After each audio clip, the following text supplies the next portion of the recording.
அனைவருக்கும் அன்பான காலை வணக்கம். திருக்குறள் 947வது குறள் 95 மருந்து அதிகாரம். இதில் ஆடல் நாயகி அனிதா அவர்கள் இந்த குறளை கோட் பண்ணியிருந்தாங்க. நான் ஏற்கனவே அந்த பழைய குறளை எக்ஸ்டெண்ட் பண்ணலான்ட்டு இருந்தேன், பட் அவங்க கோட் பண்ணிருந்தாங்க. Exactly right. அதில் சொல்லப்பட்டிருக்கிற குறள் என்ன அப்படின்னா, தீயவற்றி தெரியான் பெருதுண்ணின் நோய் அளவின்றி படும். அதாவது பசியின் அளவு தெரியாமல் யார் சாப்பிட்டாலும் அவங்களுக்கு நோய் அளவில்லாமல் வரும். இதுதான் மருந்து அதிகாரத்தில் ரொம்ப மகிழ்ச்சியாக இருக்குது. நிறைய பேர் திருக்குறளில் இந்த மருந்து அதிகாரத்தை படிச்சிருக்காங்க, படிச்சுட்டு நிறைய பேர் கோட் பண்ணியிருக்காங்க. நிறைய பேர் எனக்கு சொன்னாங்க. அதில் ஏறத்தாழ நேற்றை மட்டும் 12-13 கால்ஸ் பேசினாங்க.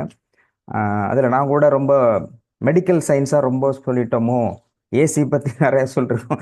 ரொம்ப பேர் ஏசியை பார்த்தாலே பயமாக இருக்குது சார், நீங்கள் சொல்கிறத பார்த்தாலே பயமாக இருக்குது, ஏசியை எடுத்தோடனே 24/7 ஏசியில் தான் இருப்பேன், இப்போ ஏசியை பார்த்தாலே பயமாக இருக்குன்னாங்க. ஃப்ரிட்ஜும் அப்படி தான் சொன்னாங்க சிலர். பட் பயமுறுத்துறதுக்காக சொல்லலை. வாட் இஸ் ரியாலிட்டி என்னவோ அது சொன்னேன். பயன்படுத்துறதுங்கிறது இந்த சூழலை பயன்படுத்தாமல் இருக்க முடியாது. அதை எப்படி பயன்படுத்தணுங்கிறது முக்கியமானது. அதை விடவும் ஏசியால், அதாவது மருந்து தான் நோயை குணப்படுத்தும் அப்படிங்கல. அதாவது சித்தர்கள் சொல்லியிருக்காங்க இல்லையா, உணவே மருந்து, மருந்தே உணவு. அதனுடைய பொருள் டீப்பாக எடுத்தோம்னா, எந்த உணவை நாம் எடுக்கின்றோமோ அந்த உணவே நம்முடைய நோயை தீர்க்கின்ற மருந்தாக மாற்றிக்கொள்ள வேண்டும். மருந்தே உணவு அப்படின்னா, இப்போ இங்கிலீஷ் மெடிசனில் அள்ளி சாப்பிட்ற மாதிரி மருந்தே உணவு மாதிரி பிரித்து 10 டேப்லெட் 20 டேப்லெட் சாப்பிடாம மருந்தே உணவு அப்படின்னா, நாம் எடுத்துக்கொள்கின்ற மருந்தே உணவிலிருந்தே மருந்து எடுத்துக்கொள்ள வேண்டும் அப்படின்னு பொருள் எடுத்துக்கொள்ளலாம்.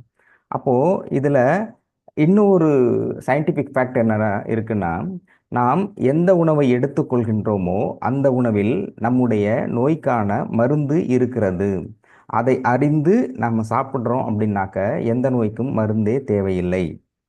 மருந்து அப்படிங்கிறது தனியாக தேவையில்லை அப்படிங்கிறது தான் வள்ளுவர் சொல்லியிருக்கிறார் அழகாக, சித்தர்களும் சொல்லியிருக்கிறது தான். ஸோ அதையும் மீறி நோய் வந்துருச்சு அப்படின்னா மருந்து அவாய்ட் பண்ணவே வேண்டாம். அப்படிங்கிறதுல வந்துருச்சுன்னா உடனடி அதை சரி பண்ணணும், சரி பண்ணி கொண்டு அது வராமல் பார்த்து கொள்ள வேண்டும் அப்படிங்கிறது. ஸோ ப்ரீகாஷனாக காமனாக என்ன செட்பேக் இருக்குது, ஒரு நோய் எப்படி வருதுன்னா, நம்ம சொல்கிறோம் இல்லையா, நான் சொல்கிறேன் ஏசி இருக்குது இதெல்லாம் பயன்படுத்தணும், எடுத்த உடனே அந்த ரிஃபெக்ட் வரவே வராது. எந்த நோயும் உடனடியாக வராது. அதனுடைய பாதிப்பு என்பது படிப்படியாக நாளடைவில் தான் வரும். அதனால் சொன்னேன், இந்த பாண்ட் பிரேக்கிங், ஒரு உணவுப் பொருள் இருக்குன்னா அதில் உணவுப் பொருளில் அது பாண்ட் பிரேக் ஆகிறது கண்ணு தெரியாது. அது லாங் டேர்மாக நடந்துகிட்டு இருக்கும் அந்த ப்ராசஸ். அதன் பிறகு தான் வரும். நமக்கு திடீர்னு நடக்கும். இது திடீர்னு எதுவுமே வரல. அதோடைய எஃபெக்ட் அப்படிங்கிறது பல நாட்களுக்கு முன்பாக நடந்திருக்கும். அதுதான் அப்படி வருது. அதில் உணவு சாப்பிட்றது அப்படிங்கிறது இருக்கு இல்லையா, நான் ஆல்ரெடி சொன்னேன், நிறைய இதில் சொல்லியிருக்கேன்னு நினைக்கிறேன். ஒரு வாழ்த்துறைக்காக எனக்கு ஒரு புக் வந்தது. என்னென்னா, அதுக்கு ஹவு டு ஈட், எப்படி சாப்பிட வேண்டும் அப்படின்னு புக்கு போட்டிருந்தாங்க.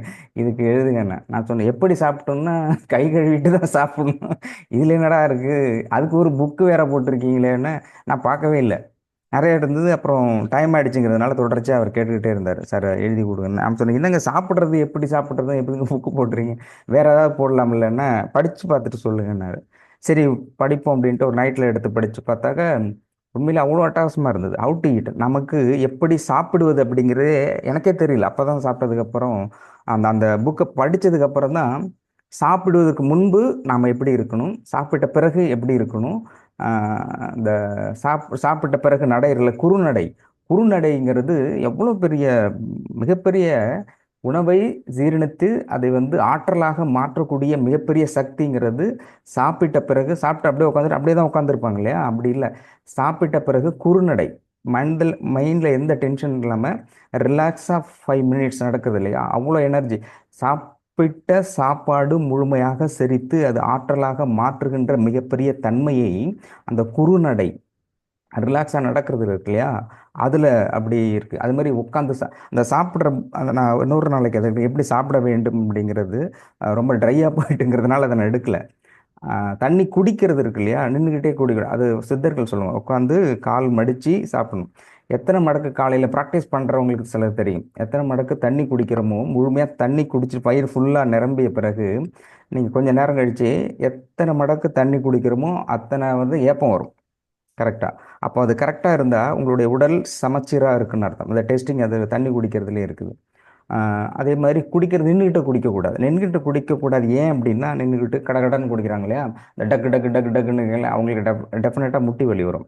எப்படின்னா, இந்த தண்ணி டைரெக்டாக குடிக்கும்பொழுது குடலில் அந்த அது குடல் ரொம்ப மெல்லிய தோல், அது ரொம்ப மெல்லியாக இருக்கும். அப்போது இங்கேருந்து குடிக்கும்போது இதில் காற்று இருக்கு இல்லையா, காற்றுலேருந்து உள்ளே வந்து ப்ரெஷர் அழுத்தமும். அந்த ப்ரெஷர் டைரெக்டாக நின்றுக்கிட்டு இருக்கும்போது உட்காரும்பொழுது மடங்கும். நின்றுட்டு இருக்கும்போது டைரெக்டாக ப்ரெஷர், அந்த ப்ரெஷர் வந்து இன்டைரக்டாக அடுத்த கட்டத்துக்கு நகர்த்தப்படும். அதை எடுத்த உடனே குடிக்கிறோம், குடிச்சிட்டு போட்டோம். பட் அந்த அந்த ப்ரெஷருங்கிறது, கொடுக்கப்படுகின்ற அழுத்தம் அப்படிங்கிறது கடத்தப்படும். அது அந்த அந்த அழுத்தம் படிப்படியாக அந்த முட்டியில் தான் போய் நிற்கும். ஏன்னா அந்த ஜாயிண்ட் கட் ஆகுது இல்லையா, அந்த முட்டி இதுலையா முக்கியமாக சொல்லணும் அப்படின்னு நேற்றுக்கு ஸ்டார்ட் பண்ணதே. இது சில பேர் இன்னும் சிலர் சொல்லியிருந்தாங்க, சார் டாக்டர் சொல்கிறார் அதை நீங்கள் ஏற்கனவே எடுக்கிற மாதிரி கிளாஸில் இது ரொம்ப ட்ரையாக இருக்குது, மெடிக்கலாக இருக்குது, டீப்பாக இருக்குது, அது சயின்ஸாக போகிறீங்க, அது சிலது புரியல. நான் இன்னொருத்தர் வந்து நான் அதிகம் படிக்கலை, பட் வந்து நீங்கள் சொல்கிறது டெப்த்தாக புரிஞ்சிக்க முடியலன்னாங்க. மேக்ஸிமம் 13 பேர் பேசுனதில் 2 பேர் அப்படி சொல்கிறாங்க, 11 பேர் அது கரெக்டு, இப்போது நான் அதை வந்து ஃபாலோ பண்ணுறேன் சார் அப்படின்னு இருக்காங்க. ஏற்கனவே இன்னொருத்தர் நல்லா சொல்லியிருந்தார், இது ஏற்கனவே நான் புக்கில் படிச்சிருக்கேன் சார், படித்தப்போ இந்த ஏசியால் என்னென்ன பாதிப்பு வருதுன்னு தெரியும், நான் அதை அவாய்ட் பண்ணியிருக்கேன் அப்படின்னு சொல்லியிருக்காங்க. உண்மையில் அவாய்ட் பண்ணவன் அப்படின்னு இல்லை, அதை எப்படி பயன்படுத்துறது அப்படிங்கிறது இருக்குது. பட் முழுமையாக ஏசியை அரெஸ்ட் பண்ணி இருக்கும்பொழுது நான் சொன்ன அந்த டிஃபெக்ட்லாம் வரும். ஸோ நேற்று சொல்ல வேண்டியது முக்கியமாக முட்டி வலி இருக்கு இல்லையா, முட்டி வலிக்கு முக்கியமான காரணம் அதான் சொல்லிட்டு இருந்தேன். அதில் ஹைலூரோனிக் ஆசிட் அப்படின்னு ஒரு ஆசிட் இருக்குது. ஹைலூரோனிக் ஆசிடு, இந்த ஆசிடு 2 முட்டி கொஞ்சம் ட்ரையாக தான் இருக்கும். ஏன்னா நம்ம சொல்கிறது ஜாலியாக டைம் பாஸ்க்கோ அல்லது ஒரு கருத்தை அப்படியே இது இப்படி தான் அப்படின்னு ஏற்றுக்கொள்வதாக எதுவுமே இருக்கக்கூடாது அப்படிங்கிறது நம்ம ஆரம்பத்துலேருந்து சொல்லிட்டு வரோம். ஒரு விஷயம் சொல்கிறேன்னா, what is the science behind that, அதன் பின்னால் இருக்கக்கூடிய அறிவியல், அது என்ன நடக்குது அப்படிங்கிற விஷயத்தை புரிந்து கொண்டால் தான் கொஞ்சம் கஷ்டமாக தான் இருக்கும், ட்ரையாக இருக்கலாம். ஆனால் அதை முழுமையாக அறிவியல் பூர்வமாக நீங்கள் புரிந்து கொண்டால் அப்போது லாங் லைஃப்பில் நீங்கள் பயன்படுத்துவதற்கு எதிரும். எந்த ஒரு விஷயத்தை யார் வந்து பர்ஃபெக்டாக பயன்படுத்துகிறாங்களோ, ஃபாலோ பண்ணுறாங்களோ, அவங்க அந்த விஷயத்தில் தெளிவாக இருக்கிறார்கள் என்ற அர்த்தம். எந்த ஒரு செய்தியில் நீங்கள் முழுமையாக தெளிவாக இருக்கிறீர்களோ அதை முழுமையாக உங்களால் பயன்படுத்த முடியும். எதுவுமே தெரியாமல் ஒரு விஷயத்தை பயன்படுத்துறீங்கன்னா லாங் டைமில் உங்களுக்கே கொஸ்டின் வரும், இது செய்யாமல் இருக்கிறவங்க நல்லா தானே இருக்கிறாங்க அப்படின்னு. இப்போ எதை நாம் செய்யதாலும் அதில் ஒரு புரிதல் கட்டாயமாக இருக்க வேண்டும், அதில் தெளிவு இருக்க வேண்டும். தேரான் தெளிவும் தெளிந்தான் கண் ஐயுறும் தீரா இடும்பை தரும் சொன்னார் இல்லையா வள்ளுவ பெருந்தகை. அப்போது தெரியாமல் ஒரு விஷயத்தை தெரியாமல் நம்ம ஃபாலோ பண்ணுறதுங்கிறது லாங் டேர்மாக வராது. அப்போது அதுக்காக தான் இந்த முட்டி வலிங்கிறது ரொம்ப பேர் ஏஜ்டு பீப்புளுக்கு நிறைய பேருக்கு வருது. அது ரொம்ப ரொம்ப வழியில் நான் பார்த்த வரைக்கும் உட்காந்து எழுந்திருக்க முடியல, ஏஞ்சாவுக்கு அவ்வளோ பிரச்சனைகள் முட்டிகளில் இருக்குது. அதுக்கு பேஸ் இது வந்து முழுமையாக நான் சொல்கிறத கேட்டுக்கல, ஆனால் அடிப்படையில் ஏன் முட்டி வலி வருது, அங்கே என்ன நடக்குது அப்படிங்கிற விஷயத்தை தெரிஞ்சுக்கிட்டீங்க. அது எப்படி உணவின் மேலும் சரி பண்ண முடியும் அப்படின்னு கொஞ்சம் கொஞ்சம் ஃபாலோ பண்ணிங்கன்னா கொடுக்கப்படுகின்ற மருந்து, இப்போ டாக்டர் கொடுக்குறாங்க இல்லையா, இது ரொம்ப ஃபாஸ்ட்டாக ஒர்க் பண்ணும். அதன் பிறகு வராதுங்கிற விஷயம் சொல்லி அதுக்கப்புறம் வராது. அப்போ அட்லீஸ்ட் எந்த அளவுக்கு உள்வாங்கிக்க முடியுமோ அதை உள்வாங்கிக்கிட்டிங்கன்னா பர்மனெண்ட்டாக இது சரி பண்ணலாம். ஒரு விஷயத்திற்கு சுகர் ஒரு பேட்டர்ன் இருக்குது, அதை ஃபாலோ பண்ணுறது மட்டும்தான் கஷ்டம். அதை சரியாக முழுமையாக பின்பற்றினால் நிச்சயமாக அந்த நோயை மருந்தின்றி சரி செய்ய முடியும். அதில் நிறைய விஷயம் இதில் முட்டிங்கிறதுல ஹைலூரோனிக் ஆசிட் அப்படிங்கிறது என்ன அப்படின்னாக்க, 2 முட்டி இருக்கு இல்லையா, 2 முட்டி ஜாயிண்ட், அந்த ஜாயிண்ட் இடைப்பட்ட இடத்துல ஒரு லூப்ரிகண்டாக இருக்கிறது, உயவு பொருளாக 2 முட்டியும் இயக்கக்கூடிய உயவு பொருளாக வழவழப்பு தன்மையோடு ஈரப்பதத்தோடு அதிகமாக இருக்கக்கூடிய அந்த ஃப்ளெக்சிபிலிட்டி கொடுக்கக்கூடியதுங்கிறது அந்த ஹைலூரோனிக் ஆசிட் அப்படிங்கிறது அதுதான் மிக முக்கியமானது. இது இந்த ஏசி ட்ரையாக இருக்கு இல்லையா, ஏசி போடும்பொழுது, அதனால் ஏசி நான் அவாய்ட் பண்ண சொல்லலை. மிகுந்த குளிர்ச்சியாக உடம்பு சில்னஸ் ஆகும்போது விரைப்புத்தன்மை இருக்கு இல்லையா, விரைப்புத்தன்மை அதிகமாக உள்ள ஹீட் இருக்கிறதுனால அது வந்து அதனுடைய ஈரத்தன்மையை வந்து இழந்து விடுகிறது. அப்போது அந்த இடம் ட்ரைனஸ் ஆகிறது. அப்போது ட்ரைனஸ் ஆகிறதுக்கு இந்த இது ட்ரை ஆனால் அல்லது இந்த ஹைலூரோனிக் ஆசிட் குறைந்தால் நிச்சயமாக அந்த இப்போ ஒரு வண்டி வந்து ஆயில் போட்டு ஓட்டுறோம், ஆயில் இல்லாமல் போடும்போது சவுண்டு வருது இல்லையா, அந்த மாதிரி உறைவுத்தன்மை ஏற்படுகிறது. அந்த அந்த அந்த ஃபீலிங், அந்த சவுண்டு, உறைவுத்தன்மை அதே போல தான் முட்டியிலும் ஏற்படுது. அப்போ இது எந்த அளவுக்கு வந்து ஹைலூரோனிக் ஆசிட் வந்து சரியாக இருக்கிறதோ, அப்போ அந்த அளவிற்கு மூட்டு வலிங்கிறது வராது. ஹைலூரோனிக் ஆசிட் அதை இன்னும் டீப்பாக வந்து அதே மாதிரி ஒரு இடத்துல குதிக்கிறாங்க, ஓடுறாங்க, ஃபாஸ்ட்டாக இருக்கு இல்லையா, இந்த அதிர்ச்சி இருக்கு இல்லையா, அந்த அதிர்ச்சியிலிருந்தும் முட்டியினுடைய வேகத்திலிருந்தும் இது எல்லாத்திலும் இருந்து பாதுகாக்கக்கூடிய மிக முக்கியமான ஆசிடுங்கிறது இந்த ஆசிட். அதே மாதிரி குருத்தெலும்பு வளர்வதும் அதை வந்து செழுமையாக அடுத்த கட்ட வளர்வதற்கு இது ரொம்ப முக்கியமாக இருக்குது. இதில் முட்டி வலியில் ரொம்ப முக்கியமான ஆசிட் அப்படிங்கிறது இந்த ஆசிட். இந்த ஆசிடுக்கும் இந்த ஆசிடை கரெக்டாக வச்சுக்கிறதுல அப்போ வந்து உணவு இருக்கு இல்லையா, உணவு முறையில் வரும்பொழுது இந்த ஆசிட் எதில் வந்து அதிகமாக இருக்குது அப்படிங்கிறத கரெக்டாக எடுத்துக்கிட்டு அது எதை அவாய்ட் பண்ணணும் அப்படிங்கிறதையும் கரெக்டாக ஃபாலோ பண்ணால் மேக்சிமம் முட்டி வலியிலிருந்து வெளியிலே வர முடியும். முட்டி அப்புறம் நரம்பு சம்பந்தப்பட்ட நோய் இதிலிருந்து நிறையா வர்றதுக்கான முக்கியமான காரணமாக இருக்குது. இது இன்னும் சயின்டிஃபிக்னு சொல்லுவேன். இது வந்து கிறிஸ்டலோட அந்த வைப்ரேஷனோட எப்படி சம்மந்தப்பட்டிருக்குது அப்படின்னு சொல்கிறேன். இது குறைந்தபட்சமான அந்த ஒரு வைப்ரேஷன் அப்படிங்கிற அடிக்கடி சொல்கிறேன் இல்லையா, ஆற்றல் அப்படிங்கிறது ஒரு வகை ஆற்றல் இன்னொரு வகை ஆற்றலாக மாற்றப்படுகிறது. அது எப்படி நோயை சரி செய்கிறது அப்படின்னு சொன்னால், இந்த ஹைலூரின் ஆசிட் அப்படிங்கிறது அதோட ஃபார்முலா ஃபார்முலானா C14H21NO. இது உங்களுக்கு தெரிய வேண்டியதில்லை, பட் இருந்தாலும் இதற்கும் கிறிஸ்டலுக்கும் சம்பந்தம் எப்படி இருக்குது அப்படிங்கிறதுக்காக இதை நான் சொல்கிறேன். கார்பன் அப்படிங்கிறது ரொம்ப முக்கியம். இந்த விஷயத்தில் உடம்புல மேக்சிமம் இருக்குது. ஒரு கார்பனுடைய உடலில் கார்பன் அல்லது மரம், இப்போ சில சொல்கிறாங்களே இந்த மரம் வந்து 100 வருஷம் இருக்குது, 150 வருஷம் அப்படின்னு. சிலர் வந்து அந்த எலும்பு கூடுகள்லாம் வச்சுட்டு ஃபைண்ட் அவுட் பண்ணிவிட்டு இது இத்தனை வருஷத்துக்கு முன்னாடி உள்ளது அப்படின்னு கரெக்டாக சொல்கிறாங்க இல்லையா. அதனுடைய அடிப்படை காரணம் அதனுடைய கார்பன். அந்த கார்பன் புதைக்கப்பட்டு அல்லது அதனுடைய வளர்ச்சி எந்த இடத்துல ஸ்டாப் ஆகிருக்கோ அது வந்து வளர்சிதை அடையும். ஒரு கார்பன் இருக்குன்னா அதில் வந்து ஆக்சிஜன், பிளட் இதெல்லாம் போயிட்டு இருக்கும்போது வளரும். அப்போது அது ஸ்டாப் ஆன உடனே நின்ன பிறகு அதுக்கப்புறம் அது வந்து அதனுடைய வளர்ச்சிதை, அந்த கார்பன் வந்து சிதைய ஆரம்பிக்கும். அது இப்போது எந்த டைமிங்லேருந்து சிதையுது அப்படிங்கிறத கால்குலேட் பண்ணி எத்தனை வருஷம் அப்படிங்கிறத ஃபைண்ட் அவுட் பண்ணுவாங்க. ஸோ ஒரு மரமாக இருக்கட்டும் அல்லது எலும்பு கூடாகட்டும், இதனுடைய வயதை கணிக்கக்கூடியது அப்படிங்கிற இடத்துல முக்கியமாக கார்பன் பேஸ்டு ரொம்ப இம்பார்ட்டன்ட். அப்போ இந்த கார்பன் அதிகமாக உள்ள உணவு அப்படின்னு எடுத்துக்கிட்டால் கீரையில் இருக்குது. மேக்ஸிமம் கீரை, பீன்ஸு, பர்டிகுலராக நவதானியங்களில் கார்பன் பேஸ்ட் அதிகமாக இருக்குது. அது வைட்டமின் சி. இன்னும் பர்டிகுலராக கெமிக்கல் பேஸில் சொன்னோன்னா மெக்னீஷியம் எந்தெந்த உணவுப் பொருள்கள்லாம் இருக்கோ அது எல்லாமே கன்வெர்டட் டு கார்பன். அதில் என்ன முக்கியமாக கோதுமை, சோளம், கம்பு, சக்கரவள்ளி கிழங்கு, பட்டாணி, இந்த மாதிரி நிறைய இருக்குது பர்டிகுலராக. இது எந்தெந்த டிசீஸ் வர்றவங்களுக்கு என்னென்ன மாதிரி பர்டிகுலராக என்ன உணவு எடுத்துக்கணும் அப்படின்னு எடுத்துக்கிட்டாக்க கரெக்டாக அதை வந்து சரி பண்ண முடியும்.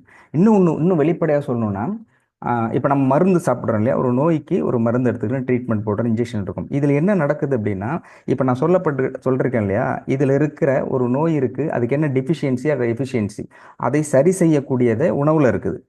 அப்போது அதை நம்மளால் செய்ய முடியலங்கும்போது அதை வந்து ஹை டோஸாக எடுத்து டைரெக்டாக இன்ஜெக்ட் பண்ணுறது தான் மெடிசனும் டேப்லெட்டும் இன்ஜெக்ஷனும் செய்யுது. அப்போது அதை எடுக்காமல் படிப்படியாக நாமே சரி செய்து கொண்டால், இல்லை அதை மெடிசன் எடுத்துக்கிறோம்னாலே இதை நம்ம ஃபாலோ பண்ணால் அதனுடைய வேகம் குறையும், படிப்படியாக சரியாகும் அப்படிங்கிறது தான்.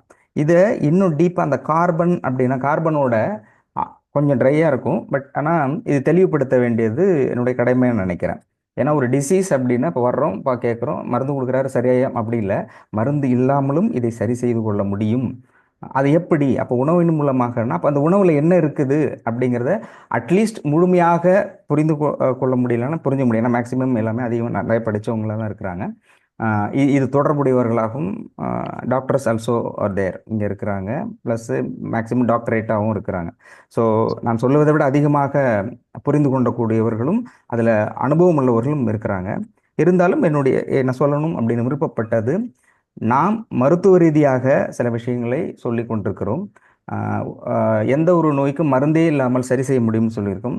அதை விடவும் தாண்டி யூனிக்காக உலகத்தில் தனித்தன்மையாக நோய் இல்லை அல்லது ஆரோக்கியமாக இருக்கவும், பண தேவையை சரி செய்து கொள்வதற்கும், குடும்ப உறவுகளை சரி செய்வதற்கும் இது மிக முக்கியமாக இருக்கக்கூடியது அப்படின்னு சொல்லக்கூடியது எனர்ஜி. அதை நாம் செய்கிறோம். மூன்றையும் சரி செய்யக்கூடிய ஒரு இடமாக இது இருக்குது.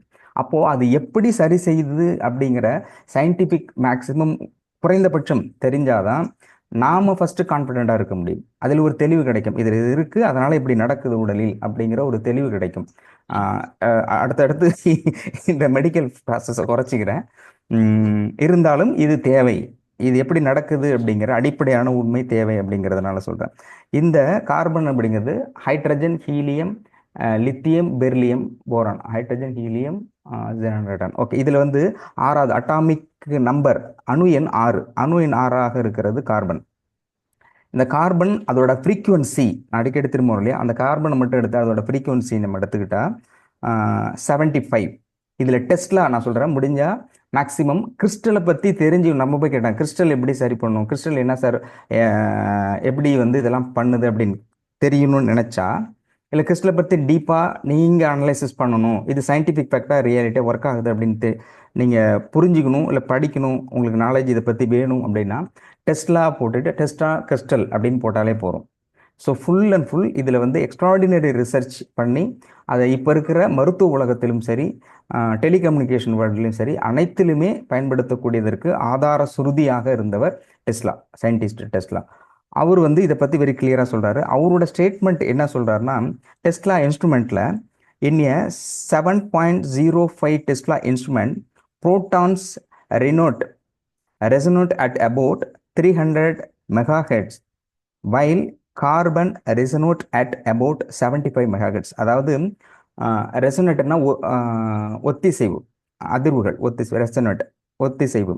அப்போது இந்த அவரோட ஸ்டேட்மெண்ட்டில் புரோட்டான்ஸ் ரெசனேட் அபவுட் 300. புரோட்டானுங்கிறது அதாவது ஒரு அணு இருக்குதுன்னா அணுவில் வெளிவட்டத்தில் எலக்ட்ரான் சுற்றுது, அடுத்தது புரோட்டான் சுற்றுது, உள்ளே வந்து நியூட்ரான் இருக்குது, அதுக்குள்ளே இருக்குது நியூக்ளியோலஸ், அது உள்ளே இருக்கிறது இப்போ தான் அதுக்குள்ளே இருக்கிறத இந்த காட் பார்ட்டிகிள்ஸ்ன்னு சொல்லியிருக்காங்க. ரொம்ப எனக்கு சிலர் சொன்னாங்க, காட் பார்ட் நீங்கள் வந்து கடவுள் இருக்கிற இடம்னு சொன்னது அந்த காட் பார்ட்டிகிள்ஸா அப்படின்னு கேட்டாங்க. கடவுளுங்கிறது பர்டிகுலராக அந்த ஒரு பார்ட்ஸில் கிடையாது. உலகம் முழுவதும் நீக்கமர நிறைந்திருக்கிறது அப்படின்னா அது கடவுள் எல்லா இடத்துலையும் இருக்கிறாரு.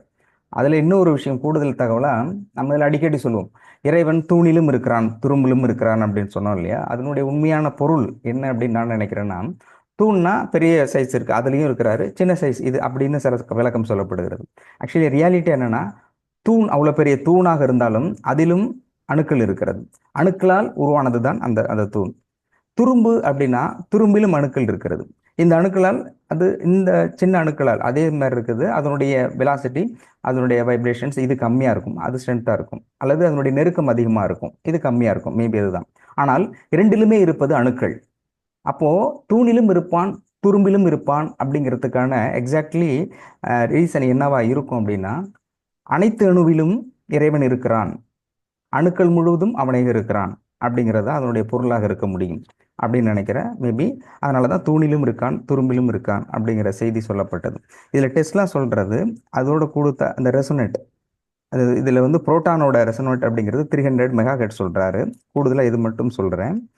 Carbon 13 nuclei have different gyromagnetic ratio then protons while means they resonate at a different frequency in the same magnetic field. எக்ஸலண்ட்டாக சொல்லியிருக்கார். இது மட்டும் குறைந்தபட்சம் புரிந்துக்கலாம். ஒரு மேக்னெட்டிக் ஃபீல்ட், ஒரு அணு இருக்குது, எலக்ட்ரான் இருக்குது, புரோட்டான் இருக்குது, நியூட்ரான் இருக்குது. அவர் என்ன சொல்கிறாருன்னா, இந்த ஒரு அணுவில் இருக்கக்கூடிய எலக்ட்ரானுக்கும் புரோட்டானுக்கும் இருக்கக்கூடிய ஃப்ரீக்குவன்சிலேயே மாற்றம் வருகிறது. அந்த மேக்னெட்டிக் ஃபோர்ஸ்க்குள்ள ஃப்ரீக்குவன்சி மாற்றம் வருகிறது அது சொல்கிறார்.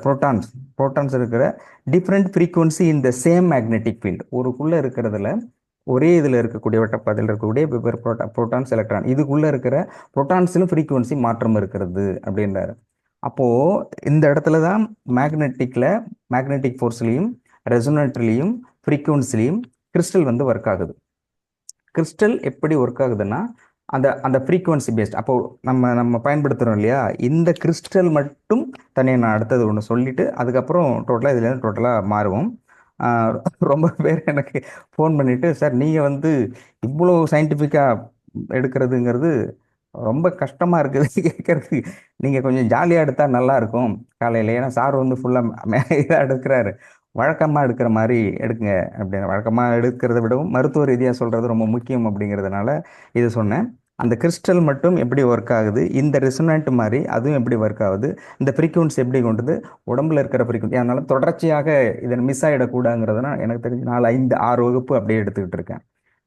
ஒரு ஒரு சக்கராசிலையும் ஃப்ரீக்வன்சி எப்படி இருக்குது, உணவுப் பொருளில் ஃப்ரீக்வன்சி எப்படி இருக்குது, நவரத்னத்தில் ஃப்ரீக்வன்சி, நவரத்ன கற்களில் ஃப்ரீக்வன்சி எப்படி இருக்குது, நவகிரகத்தில் எப்படி இருக்குது அப்படிங்கிறது தனித்தனியாக ஃப்ரீக்வன்சி பேஸில் சொல்லியிருக்கேன். எல்லாம் ஒன்றோடொன்று தொடர்புடையது.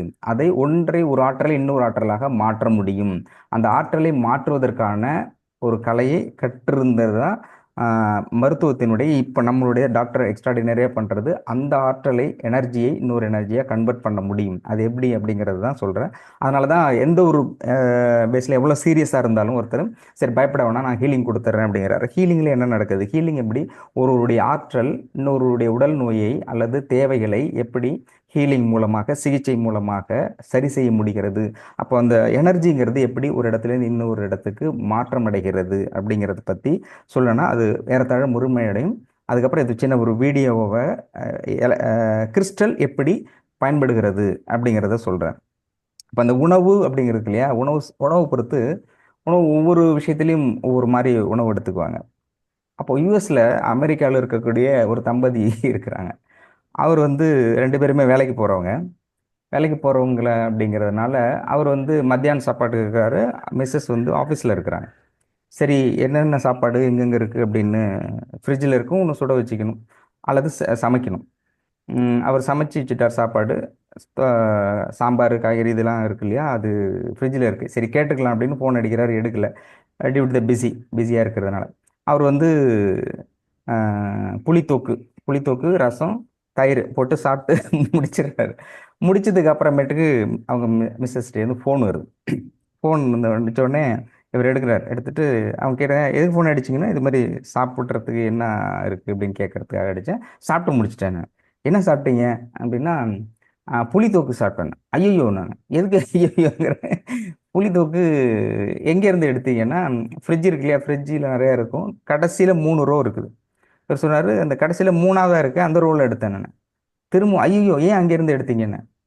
ஏன் எதுக்கு எடுத்தாலும் ஐயோங்க அப்படின்னு அவர் சொன்னார். அந்த ஃபர்ஸ்ட் ரோவில் இருக்கு இல்லையா, அது வந்து போன வாரம் வச்ச புளித்தூக்குன்னாங்க. அப்படியா, சரி சரி. அப்போ அடுத்தது 2ஆவதுல இருக்குதுன்னு, அது போன மாதம் வச்சது. போன மாதம் வச்சது. சரி அப்போ கடைசியில் இருக்குது அது போன வருஷம் வச்சது. போன வருஷம் வச்ச புளித்தூக்கா அதே அம்மா இங்கே இவ்வளோ நாள் வச்சிருக்கேன்னா, எங்கள் அம்மா வந்தப்போ எடுத்துட்டு வந்தாங்க, அது ஞாபகார்த்தமாக தான் வச்சிருக்கேன். இது என்ன ராஜராஜ சோழ பரம்பரை அதை வச்சிருக்கேன். ஒரு வருஷமா யாராவது புளித்தொக்கு வச்சிருப்பாங்களா அப்படின்னு. சரி பரவாயில்ல அப்படின்னு இந்த அவங்க ஆர்டர் போட்டிருக்காங்க. ஃபர்ஸ்ட் வந்து 1 வாரம், அடுத்தது 1 மாசம், அடுத்தது 1 வருஷம், இந்த ஆர்டர்ல இருக்குது. அடுத்தது 2வது இவர் ரசம் சாப்பிட்டுருக்காரு. அப்புறம் உஷாராயிட்டார். இப்போ நான் கரெக்டாக பண்ணிட்டுருக்கேன். ஏன்னா ரசம் வந்து ஃபர்ஸ்ட் ரோலேருந்து ரசத்தை எடுத்து சாப்பிட்டேன் அப்படின்னாரு. ஐயோன்றேன் இது இருக்கு, அதான் ஃபர்ஸ்ட்லேயும் சாப்பிட்டேன் நான். அப்படி இல்லை, ரசம் வந்து 3rd ரோ இருக்கு இல்லையா, 3rd ரோ வந்து போன வாரம் வச்சது, சென்டர்ல இருக்கிறது போன மாசம் வச்சது, ஃபர்ஸ்ட்ல இருக்கிற ரசம் போன வருஷம் வச்சது. இது நம்ம தலையீழ வச்சு, இது என்ன நீ தலையீழ வச்சிருக்க, ஃபர்ஸ்ட் ஒரே மாதிரி தானே வைக்கணும். இது போன வாரம், இது போன வருஷம், ஆர்டர் மாத்தி மாத்தி வச்சிருக்கீங்க அப்படின்ட்டு. சரி சாப்பிட்டு முடிச்சாச்சு, இல்லை ஒன்றும் பண்ண முடியாது அப்படின்ட்டு அப்புறம் சொல்லுறாரு. நல்ல வேலை தயிர் மட்டும் ஒண்ணே ஒன்று, தயிர் மட்டும் ஒண்ணே ஒன்று தான் இருந்தது. அதுவும் ஓரமா தனியா பேக் பண்ணி சுத்தி வச்சிருந்தேன். அதனால எந்த பிரச்சனையும் இல்லை. அந்த தயிரை எடுத்து சாப்பிட்டேன் அப்படின்னு அவங்க சொன்னாங்க. ஐயோன்னு அது எது ஒரே ஒரு தயிர் தானே இருந்தது. அந்த அம்மா சொல்லியிருக்கு, அதை நான் ஃப்ரிட்ஜ் வாங்கினப்போ வச்சது. என்ன ஃப்ரிட்ஜ் வாங்கினப்போ வச்சியா? ஃப்ரிட்ஜ் எப்போ வாங்கினேன்னு, அது 6 வருஷத்துக்கு முன்னாடி. அடி பாவி, 6 வருஷத்துக்கு முன்னாடி வாங்குற தைரியா இன்னும் வச்சிருக்க நீ? எதுக்கு இத்தனை வருஷமா வச்சிருக்கேன்னா, அது அவங்க என்ன சொல்றாங்க, இந்த ஃப்ரிட்ஜில் தயிர் வச்சாக கெட்டு போயிடுச்சுன்னா சுமல் அடிக்கும். அது கெட்டு போன பாத்துக்கிறதுக்காக தயிரை வந்து ஓரமா சுத்தி தானே வச்சேன், அதையும் கண்டுபிடிச்சு தின்னீங்கன்னு. இவ்வளோ இவ்வளோ பிரச்சனைக்குரியதெல்லாம் இங்க வச்சிருப்பேன்னு எனக்கு என்ன தெரியும். டெய்லி வந்து அதை சாப்பிட்டு இதை சாப்பிட்டுனா சாப்பிட்டுட்டு தான் இருக்கேன். தயிரில இவ்வளோ கால வருஷத்தோட வரலாறுலாம் வச்சிருக்கியே நீ. என்னன்னா அதுல ஒரு மயக்கம் வந்துருச்சு, தயவு செஞ்சு டாக்டருக்கு போன போடு அப்படின்னு. உணவு முறையில சிலர் இந்த மாதிரி பேக்கடு டின்ல இருக்கிற உணவு இருக்கு இல்லையா, இந்த மாதிரி சாப்பிட்றது உண்டு. அது வந்து இந்த மாதிரி லாங் டேர்மா வச்சிருக்க உணவு சாப்பிடக்கூடாது. ஸோ உணவு முறையில் இதை அவாய்ட் பண்ணணும். உணவுங்கிறது ஏற்கனவே சொன்ன மாதிரி 3 மணி நேரத்திற்குள் உணவு வந்து சமைச்சு சாப்பிடணும். இப்போ காலகட்டத்தில் அப்படி இல்லை அப்படிங்கிறதுனால ஹாட் ஹாட் பாக்ஸில் வச்சுக்கலாம். ஹாட் பாக்ஸுங்கிறது 3+3 6 மணி நேரம் அதை பயன்படுத்திக்கலாம். 6 மணி நேரம் அதிகபட்சம். அப்படி இல்லைன்னா கூட அதில் ரியாக்ட் நடக்கும் 6 மணி நேரத்தில். அப்போ காலையில் எடுத்துகிட்டு போகிறவங்க மத்தியானத்துக்கு சாப்பிட்டுக்கலாம், அதோட சரி. அதுக்கப்புறம்ங்கிறது உங்களோட விருப்பம். பட் சாப்பாடு நல்லா இருக்கும், அதில் உள்ள அந்த ரியாக்ஷன்ஸ் தேவையான, நமக்கு தேவையான எனர்ஜி அதில் கிடைக்கவே கிடைக்காது. அதே மாதிரி சிலது வந்து உணவு முறைகள் இருக்கு இல்லையா, கீரைலாம் 100% போடக்கூடாது. அதில் ஏன் சமைக்கும்போது சில விஷயங்கள்ல ஆஃப் பாயிலில் பண்ணணுன்றாங்க இல்லையா, அது என்ன நடக்கும்னா அதில் இருக்கிற மினரல்ஸ் இருக்கு இல்லையா, ஊட்டச்சத்து, இது எல்லாமே சிலது கொதிக்கும் போது சில டிகிரியில் அப்படியே போயிடும். அதில் முக்கியமாக சிலது நிறைய இருக்குது. அது வந்து பறித்த உடனே சில போகும், லேசாக ஹீட் பண்ணாலே அதுலேருந்து எவாப்ரேட் ஆகிடும். நம்ம பார்க்குறது கொதிக்க வச்சு சமைச்சு சாப்பிடும்போது எல்லாமே இருக்கணும், அதில் சத்து அவ்வளோவா இருக்காது, மேக்ஸிமம் அது போய்டும். அப்போ எது வந்து ஆஃப் பாயிலில் சாப்பிடணும், சமைக்கணும் அப்படிங்கிறது. அதான் உணவு முறை இருக்கு இல்லையா, உணவு முறைங்கிறதே மிகப்பெரிய அது. நீங்கள் நோயே இல்லாமல் ஒருத்தர் இருக்கணும்னா நீங்கள் உணவு வந்து எந்த அளவுக்கு பக்காவாக கான்சன்ட்ரேட் பண்ணுறீங்களோ அந்த அளவுக்கு நோய் இல்லாமல் இருக்க முடியும். அதே மாதிரி உணவு விஷயத்தில் இன்னொரு குரு வந்து பாடம் எடுத்திருக்காரு. பாடம் வந்து காலையில் 9 மணிக்கு ரொம்ப ஸ்ட்ரிக்டாக ஆன்மீகம் அப்படின்னா என்ன, எப்படி வந்து நம்ம வந்து ஆன்மீகத்தில் உயர அடுத்தடுத்த கட்டத்துக்கு போகிறது, ஞானத்தன்மை அடைவது அப்படிலாம் பற்றி ரொம்ப டீப்பாக கிளாஸ் எடுத்திருக்காரு. நிறைய பேர் அட்டன் பண்ணியிருக்காங்க. 1 மணி ஆயிடுச்சு. 1 மணி ஆன உடனே அவர் வந்து காலையில் 10 மணிக்கு தான் ஆரம்பிக்கணும், நேரத்தில் எடுத்துட்டேன், 9 மணிக்கே நீங்களாம் ரொம்ப அமைதியாக பொறுமையாக இருந்திருக்கீங்க, டயர்டாக இருப்பீங்க, கரெக்டாக 1 மணியெல்லாம் சாப்பிட போங்க. இப்போ இவ்வளோ தூரம் எடுத்தேன் இல்லையா, சாப்பிட போகிறதுக்கு முன்னாடி சந்தேகம் இருந்தால் ஏதாவது கேளுங்க அப்படின்னு கேட்டிருக்காரு. அது 2 3 பேர் எழுந்திருக்காங்க, ஒருத்தராக கேளுங்க, சாப்பிட போகிறதுக்கு முன்னாடி சந்தேகத்தெல்லாம் கிளியர் பண்ணிடுறேன், அப்புறம் நீங்கள் சாப்பிட போகலாம் அப்படின்னு சொல்லியிருக்காரு. அப்போ ஒருத்தன் கேட்டிருக்காங்க, குருவே போன வாரம் அதுக்கு முந்தின வாரம் வாரம் தயிர் சாதமாக தான் போட்டுட்டு இருந்தோம், இந்த வாரம் ஏதாவது சாம்பார், ரசம், பொரியல் கூட்டு ஏதாவது இருக்குமா? அவர் குரு கடுப்பாயிட்டாரு. பாவி பயலே, சொல்லி கொடுத்ததுல கேள்வி கேட்கறான்னா சோத்தை பத்தி கேள்வி கேட்கிற, போடா உனக்கு அறிவும் வராது ஞானமும் வராது, இவ்வளவு நேரம் தொண்டை தண்ணி போக கத்திக்கிட்டு இருக்கேன், இதுல இருந்து ஏதாவது கேடுறான்னு சோத்தை பத்தி கேட்கிற, நீ முதல்ல கிளம்பு அப்படின்ட்டு இருக்காரு. அடுத்தவன் எழுச்சிருக்கான், நீ கேளு அப்படின்னு. அவன் கேள்வி கேட்டான், இது அதை பத்தி இல்ல குருவே. சரி ஒழுங்கா நீ அது கேளு. அவன் சொல்லுறான், இது ஜென்ரலா தனியான கேள்வி. சரி ஏதாவது கேளு. அவன் கேட்டிருக்கான், குருவே நம்ம சாப்பிட்றதுக்கு முன்னாடி சூடா சூப்பு கொடுக்குறாங்க, ஆனா சாப்பிட்டதுக்கு அப்புறம் தான் சில்லுன்னு ஐஸ் கொடுக்குறாங்க, ஐஸ்கிரீம் கொடுக்குறாங்க, இது ஏன்? அவர் கடுப்பாயிட்டாரு. ஏடா இது இல்லாம நான் கிளாஸ்ல எடுத்தேன், நான் எடுத்ததே வேற, ஆனா நீ கேட்கறதே வேற, இதுக்கு அதுக்கு சம்பந்தமே இல்லை, இது ஏன் இப்ப நீ கேட்குற? இது பேசிக் நாலேஜ் நான் 5 மணி நேரம் கத்திக்கிட்டு இருந்தேன், இதில் கேட்டீங்கன்னா பரவாயில்ல, இதெல்லாம் உன் தலையில தார் காய்ச்சி ஊத்துனா சரி வரும், முதல்ல நீ கிளம்பு. ஒருத்தருமே சரியில்லை. அப்ப எடுத்தது 5 மணி நேரமும் வேஸ்ட் போட்டுருக்கு. சந்தேகம்னா நடத்துனது தானே கேட்கணும், இதுல இருந்து கேட்கக்கூடாதாச்சே அப்படின்னு. சாப்பாட்டுல அந்த மாதிரி குருக்கு ஒரு சில இடத்துல அந்த மாதிரி வரும். இன்னொரு இடத்துல வந்து அந்த குரு பயிற்சியில பயிற்சி பெற்றவர்கள் அங்கங்க போயிருக்காங்க. அதுல ஒருத்தர் வந்து பிரம்மச்சாரிய குரு, அவர் பிரம்மச்சாரியத்துல இருக்கிறவர், அந்த மாதிரி அவர் பெரிய லெவல். அதுல வந்து நிறைய பேர் வந்து மலையில வந்து இருக்காரு, நிறைய பேர் அவங்க கூட இருந்தவங்க எல்லாமே குருகுலம் வச்சிருக்காங்க, ஒன்றும் செட் ஆகல. இவர் வந்து ரொம்ப ஃபேமஸ் ஆயிட்டார். அப்போ படிச்சவங்க கூட இருக்கவங்க எல்லாமே சேர்ந்து ஒரு நாள் பார்க்க போறாங்க.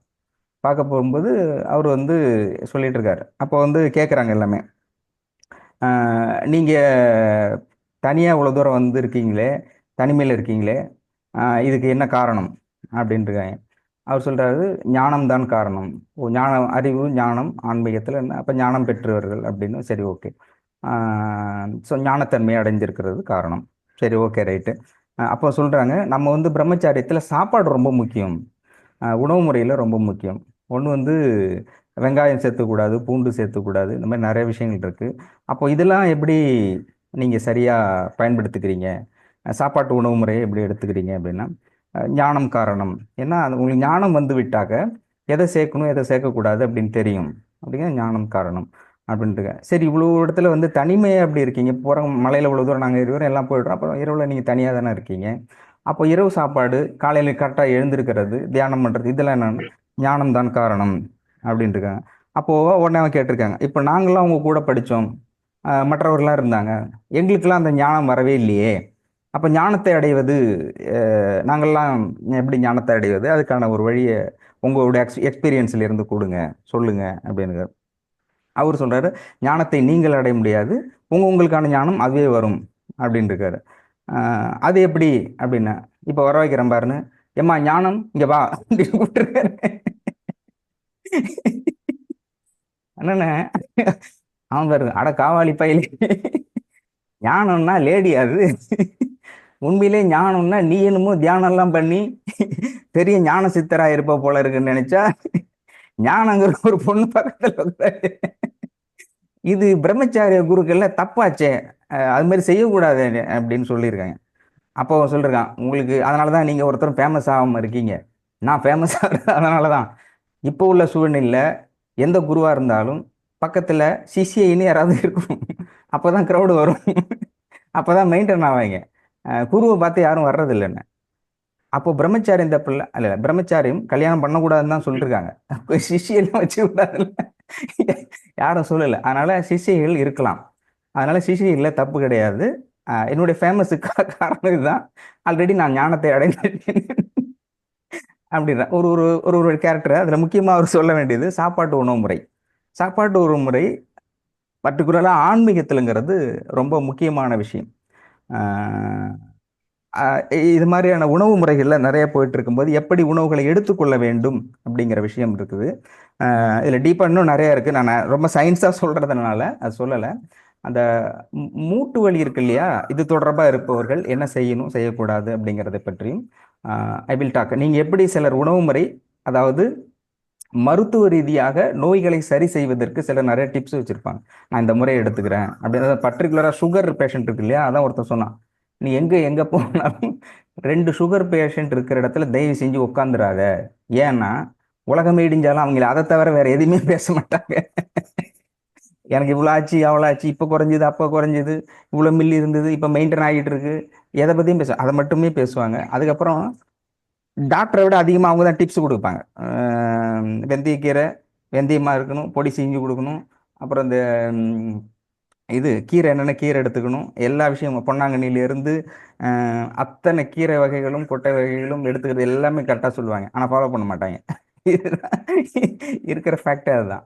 அதனால 2 சுகர் பேஷண்ட் இருக்கிற இடத்துல தயவு செஞ்சு உட்காந்துடாதீங்க. பட் அப்படி இல்லை, ஒரு ஜோக்குக்காக சொன்னேன், அப்படி இல்லை, ஏன்னா பெரும்பாலும் எல்லாத்தையுமே தான் இருக்கு, அப்படி பார்த்தா உட்காரவே முடியாது. ஸோ இப்போ சிலர் வந்து மருத்துவ ரீதியாக உணவு முறைகளை நீங்கள் எப்படி பயன்படுத்தி கொண்டிருக்கிறீர்கள் அப்படிங்கிறதும், அதனால என்ன பலன் அடைஞ்சுது அப்படிங்கிறதும் யாருக்காவது இருந்தால் சொல்லுங்க. இதுல அந்த அளவுக்கு நான் எக்ஸ்பர்ட் கிடையாது, பட் ஒருவேளை இருந்தால் இது மற்றவர்களுக்கு பயன்படும் அப்படிங்கிறதுனால சொல்றேன். மருத்துவ ரீதியாக உணவு முறைகளை நீங்கள் எப்படி எடுத்துக்கொள்கிறீர்கள், அல்லது நீங்கள் எடுத்துக்கொள்கின்ற உணவு உங்களுக்கு மருந்தாக எப்படி அமைகிறது அப்படிங்கிறத பற்றி உங்களுடைய சிந்தனை ஏதாவது இருந்தால் ஷேர் பண்ணுங்களாம். ஒரு 2 to 5 minutes திரும்ப அகைன் வந்து இதை பற்றி நான் எடுக்கிறேன். அடுத்து I have to come the crystal. Crystal வந்து எப்படி வந்து டிசீஸை கியூர் பண்ணுது, அதோட ஃப்ரீக்வன்சி வெலாசிட்டி எப்படி, இதன் மூலமாக எதுவுமே இல்லாமல் சார் சொல்கிறாருல, எதுவுமே இல்லாமல் கிறிஸ்டல் வந்து எப்படி செயல்படுது அப்படிங்கிறது அடுத்த கிறிஸ்டல் போகிறேன். ஏன்னா கிறிஸ்டல் அதுக்கு இன்னும் கொஞ்சம் ட்ரையாக போகும். அதோட வெலாசிட்டி பர்டிகுலர்லி ஃப்ரீக்வன்சி மைண்ட் ஃப்ரீக்வன்சியில் எப்படி கொண்டு வருது அப்படிங்கிறது. அதனால் வி ஹாவ் டு ரிலாக்ஸ், கொஞ்சம் ரிலாக்ஸாக உங்களுடைய ஷேரிங், ஏன்னா உங்களுடைய புரிதல் முக்கியம். ஓகே, சொல்லுங்கள். வணக்கம் சார். Yeah please. வணக்கம் வணக்கம் சார். பேராசிரியர் வணக்கம். நேத்திக்கு நீங்க ஆப்சென்ட் இருந்தீங்க ஆயிட்டீங்க. நேத்து ஆக்சுவலி உங்களுக்கு ஆப்சென்ட் ஆயிட்டேன். ஆமா. சார் ஒரு சின்ன அதாவது சுகர் பத்தி பேசுனீங்க. ஆ சுகர் என்னுடைய அனுபவத்துல எனக்கு 2019ல சுகர் வந்ததுங்க சார். ஓகே ஓகே டேப்லெட் போட்டு ஒரு 1 இயர்க்கு ஒரு முறை அந்த டேப்லெட்னுடைய பவர் கூட்டிட்டே போவாங்க. ஓகே அந்த மாரியே ஆயிட்டு இருந்தது. HbA1c 7.5 தான் கொண்டு வர முடிஞ்சது. ம் அலோபதி மெடிசினால. ஓகே அதுக்கு பிறகு என்ன செஞ்சேன்னா, அ எங்க ஏரியாவுல இருக்கிற ஆவாரம் பூக்கள கொஞ்சம் பயன்படுத்த ஆரம்பிச்சேன். ஓகே "ஆவாரை பூத்திருக்க சாவாரை கண்டதுண்டோ" அருமை அது அருமை. ஒரு பழைய புக்ல படிச்ச வார்த்தைகள். உண்மை. இந்த ஆவாரம் பூக்கள ஒரு காலையில வந்து ஒரு 8 முதல் 10 பூக்கள போட்டு நல்லா கொதிக்க வச்சுட்டு, அது கொஞ்சம் மிதமான சூடுல வந்த பிறகு, அதை வந்து குடிக்க ஆரம்பிச்சேன். HbA1c வந்து இப்போ 6 வந்துருச்சு. சுகர் டேப்லெட்ட வந்து ஹால்ஃப் டேப்லெட்டா அதாவது என்ன குடுத்தாங்களோ அந்த டோஸ்ல பாதியா குறைச்சுட்டாங்க. குறைச்சுட்டு மணிப்பால் ஹாஸ்பிட்டல்ல எனக்கு ஒரு வாட்டர் பாட்டில் பரிசாக குடுத்தாங்க. 3 எம்எஸ், எம்டி டாக்டருங்க என்கிட்ட "எப்படி குறைச்சீங்க?" அப்படிங்கிறத சொல்லுங்கன்னு சொல்லி கேட்டாங்க. ம் அது வந்து ஒரு மகிழ்ச்சியான விஷயமா இருந்தது. இந்த மே மாதத்துல டெஸ்ட் பண்ணிட்டு 3 டாக்டருங்க வந்து "எப்படி குறைச்சீங்க? அந்த இத சொல்லுங்க" அப்படின்னு சொல்லிட்டு கேட்டாங்க. அதுதாங்க சார் என்னுடைய அனுபவம். சுகருக்கு ஆவாரம் பூக்கள் வந்து நல்ல ஹெல்ப் பண்ணுது. Super super extraordinary. Thank you. பேராசிரியராக இருந்த நீங்கள் பரிசு பெருமாசிரியராகவே மாறி இருக்கீங்க. அதுவும் ஹாஸ்பிட்டல் அவார்டு வாங்கினது பெரிய விஷயம். ஆமாங்க அவங்க சார். அதுவும் பார்க்கறது மணிப்பால் ஹாஸ்பிட்டல்ல போயி 3 டாக்டருங்கள்ட்ட அ ஒரு பாராட்டு வாங்குறதுங்கிறது எவ்வளோ பெரிய விஷயம் பாருங்க. அது அவங்க டப்பா கொடுத்துருக்காங்களே. ஆமா. ஒரு டப்பாவா குடுத்தாங்க. ஒரு அது வாட்டர் பெரிய கேன் விஷயம். குடுத்துட்டு, இப்ப அத தான் யூஸ் பண்றேன். டெய்லி அந்த வாட்டர் கேன்ல தண்ணி வச்சு யூஸ் பண்றேன். மணிப்பால் ஹாஸ்பிட்டல்ங்கிற பேர பார்க்கக்கூடாது. அந்த வாட்டர் பாட்டில மாத்தலாம்னு இருக்கேங்க சார். ஆமா ஆமா ஆமா. பெரும்பாலுமே இது கரெக்ட் இல்ல. உங்களுடைய எக்ஸ்ட்ராடினரி இது இது வந்து சைக்கலாஜிக்கல் ஃபேக்ட். எடுத்த உடனே பாருப்ப ஒரு வீட்டில் பார்த்தீங்கன்னா வீட்டுக்குள்ள நுழைஞ்ச உடனே மருந்து டப்பாவா இருக்கும். வரிசையா ஹாஸ்பிட்டல் உள்ள நுழைஞ்சிட்டோமோங்கிற மாதிரி இருக்கும். அந்த மாதிரி வந்து அது நெகட்டிவ்ஸ். எடுத்த உடனே மருந்துங்கிறது தேவைப்படும் போது பயன்படுத்தக்கூடிய ஒரு பொருளாக தான் இருக்கும். உடனே கண்ணுக்கு எப்போயுமே படுற இடமாவே இருக்கக்கூடாது. அது மாதிரி ஹாஸ்பிட்டல் மருந்து இந்த மாதிரியான நெகட்டிவ்ஸ் இது எல்லாமே ஆஹ், போய் எடுக்கிற மாதிரி தான் இருக்கும். பார்த்த உடனே அது வரிசையா இருக்கிற மாதிரிலாம் இருக்கக்கூடாது. ஏன்னா நீங்க எப்போ அடிக்கடி எதை பார்க்கிறீர்களோ நீங்க யோசிக்கிறீங்களோ இல்லையோ மைண்ட் வந்து ஆட்டோமேட்டிக்கா அதை பத்தி யோசிக்க ஆரம்பிக்கும். அதனால தான் வீட்டில் வந்து அது வந்து கடவுள் நம்மளுடைய சப்கான்ஷியஸ் மைண்ட்ல ரெக்கார்ட் ஆயிரும்னு நெனைக்கிறேங்க சார். அது நம்மள எக்ஸாக்ட்லி விட்டு ரைட் மேடம். போகாது. அதனால வந்து அந்த மணிப்பால் ஹாஸ்பிட்டல்ங்கிற ஓ சாரி சாரி மியூட்ல போட்டேன். ம். சாரி ஓகே ஓகே சொல்லுங்க சொல்லுங்க. மணிப்பால் ஹாஸ்பிட்டல் ஆமா அந்த அந்த அந்த பேரே இருக்கக்கூடாதுன்னு கரெக்ட் தான். பேரே லைக் இருக்கக்கூடாது. இந்த சமீப காலமா எனக்கு உங்க கிளாஸ் அட்டெண்ட் பண்ண அந்த ஞானம் வந்திருக்கு. நீங்க ஆல்ரெடி ஞானத்தாய் தான். ஓகே ஓகே அது கரெக்ட். கூடுதல் தகவலுக்கு நன்றி. அதுதான் இந்த இந்த நமக்கு எது தேவையோ எப்படி இருக்கணுமோ எது நமக்கு வந்து மகிழ்ச்சியை கொடுக்கிறதோ அதுதான் நம்ம அடிக்கடி கண்ணில் படணும். அப்படி கண் அடிக்கடி கண்ணில் படுகின்ற பொழுது என்ன நடக்கும்னா நீங்கள் அதை பற்றி நினைக்கிறீங்களோ இல்லையோ நம்முடைய பார்வை இருக்கு இல்லையா அது வந்து எக்ஸ்ட்ராடினரி பவர்ஃபுல். அது நான் பலமுறை சொல்றது. ஒரு விஷயத்தை நீங்க பாக்குறீங்க, பார்த்தோன்னே அது தெரியுதா இல்லையான்னு மறந்து போயிடுறீங்கன்னு வச்சுக்கோங்களேன். அந்த மாதிரி விஷயம் உங்களுக்கு மறக்கக்கூடாத ஒரு விஷயம் அப்படின்னு ஏதாவது இருக்குது, அது மைண்ட்ல நிற்கணும் அப்படின்னு ஏதாவது உங்களுக்கு தோணுனாக்க ஒரு பிக்சரோ ஏதோ ஒன்று அதை பார்த்துட்டு இது மைண்டில் நிற்கணும் அப்படின்னா அதை அதை பார்த்துட்டு ஃபஸ்ட்டு ஒரு முறை கண் சிமிட்டி கண்ணை மூடி கண்ணை திறந்துட்டு 3 முறை கண்ணை மூடி கண்ணை திறந்தீங்கன்னா ஆட்டோமேட்டிக்காக அது வந்து மைண்டில் வந்து ரெக்கார்ட் ஆகும். அது ஃபோட்டோ ரைட் ஃபோட்டோ சென்சபிள் மாதிரி கேமரா மாதிரி நம்முடைய கண்கள் கரெக்டாக எடுத்துரும். 1 2 3 3 முறை செய்யும்பொழுது அது அப்படியே ரிஜிஸ்டர் ஆகிடும். ரிஜிஸ்டர் ஆகிடு பிரெயினில் வந்து எப்படி ஒர்க் ஏற்கனவே ஒரு செஷன்ஸில் ஃபுல்லாக எடுத்திருந்தேன். எப்படி வந்து நாம் பார்க்கக்கூடிய அல்லது கேட்கக்கூடிய சுவைக்கக்கூடிய நுகரக்கூடிய இந்த திங்ஸ் எல்லாமே நமக்கு திரும்பவும் ஞாபகத்துக்கு வருது இல்லையா? அது எப்படி நம்முடைய மூளையில் வந்து பதிவாகிறது எல்லாமே வந்து பார்க்கும்பொழுது கண்ணில் பார்வையாக இருக்குது. இப்போ சாப்பிடும்பொழுது அது சுவை. ஆனால் அந்த சுவையை சொல்லும்போது ஆட்டோமேட்டிக்காக இப்போ லட்டு இருக்குது, பூந்தி இருக்குது, ஐஸ்கிரீம் இருக்குது, இதெல்லாம் சொல்லும்போதே ஒரு சுவை வருது அப்படின்னா இப்போ நெல்லிக்காய் இருக்குது. நெல்லிக்காய் வந்து அரைநெல்லிக்காய் கடிச்சா சில்லு அது வந்து ஒரு புளிப்பு இருக்கும், பல்லெல்லாம் கூசும் அப்படின்னு நான் சொல்லும்போதே நமக்கு எச்சி ஊற ஆரம்பிக்கும். அதை பற்றி அந்த அந்த இடத்துக்கு போயிடுவோம். அந்த அந்த ஃபீல் அந்த சுவை இருக்கு இல்லையா? புளிப்பு சுவையை நம்ம உணர ஆரம்பிச்சிடும், எச்சில் வரும், அந்த அந்த இது மைண்டில் வரும்.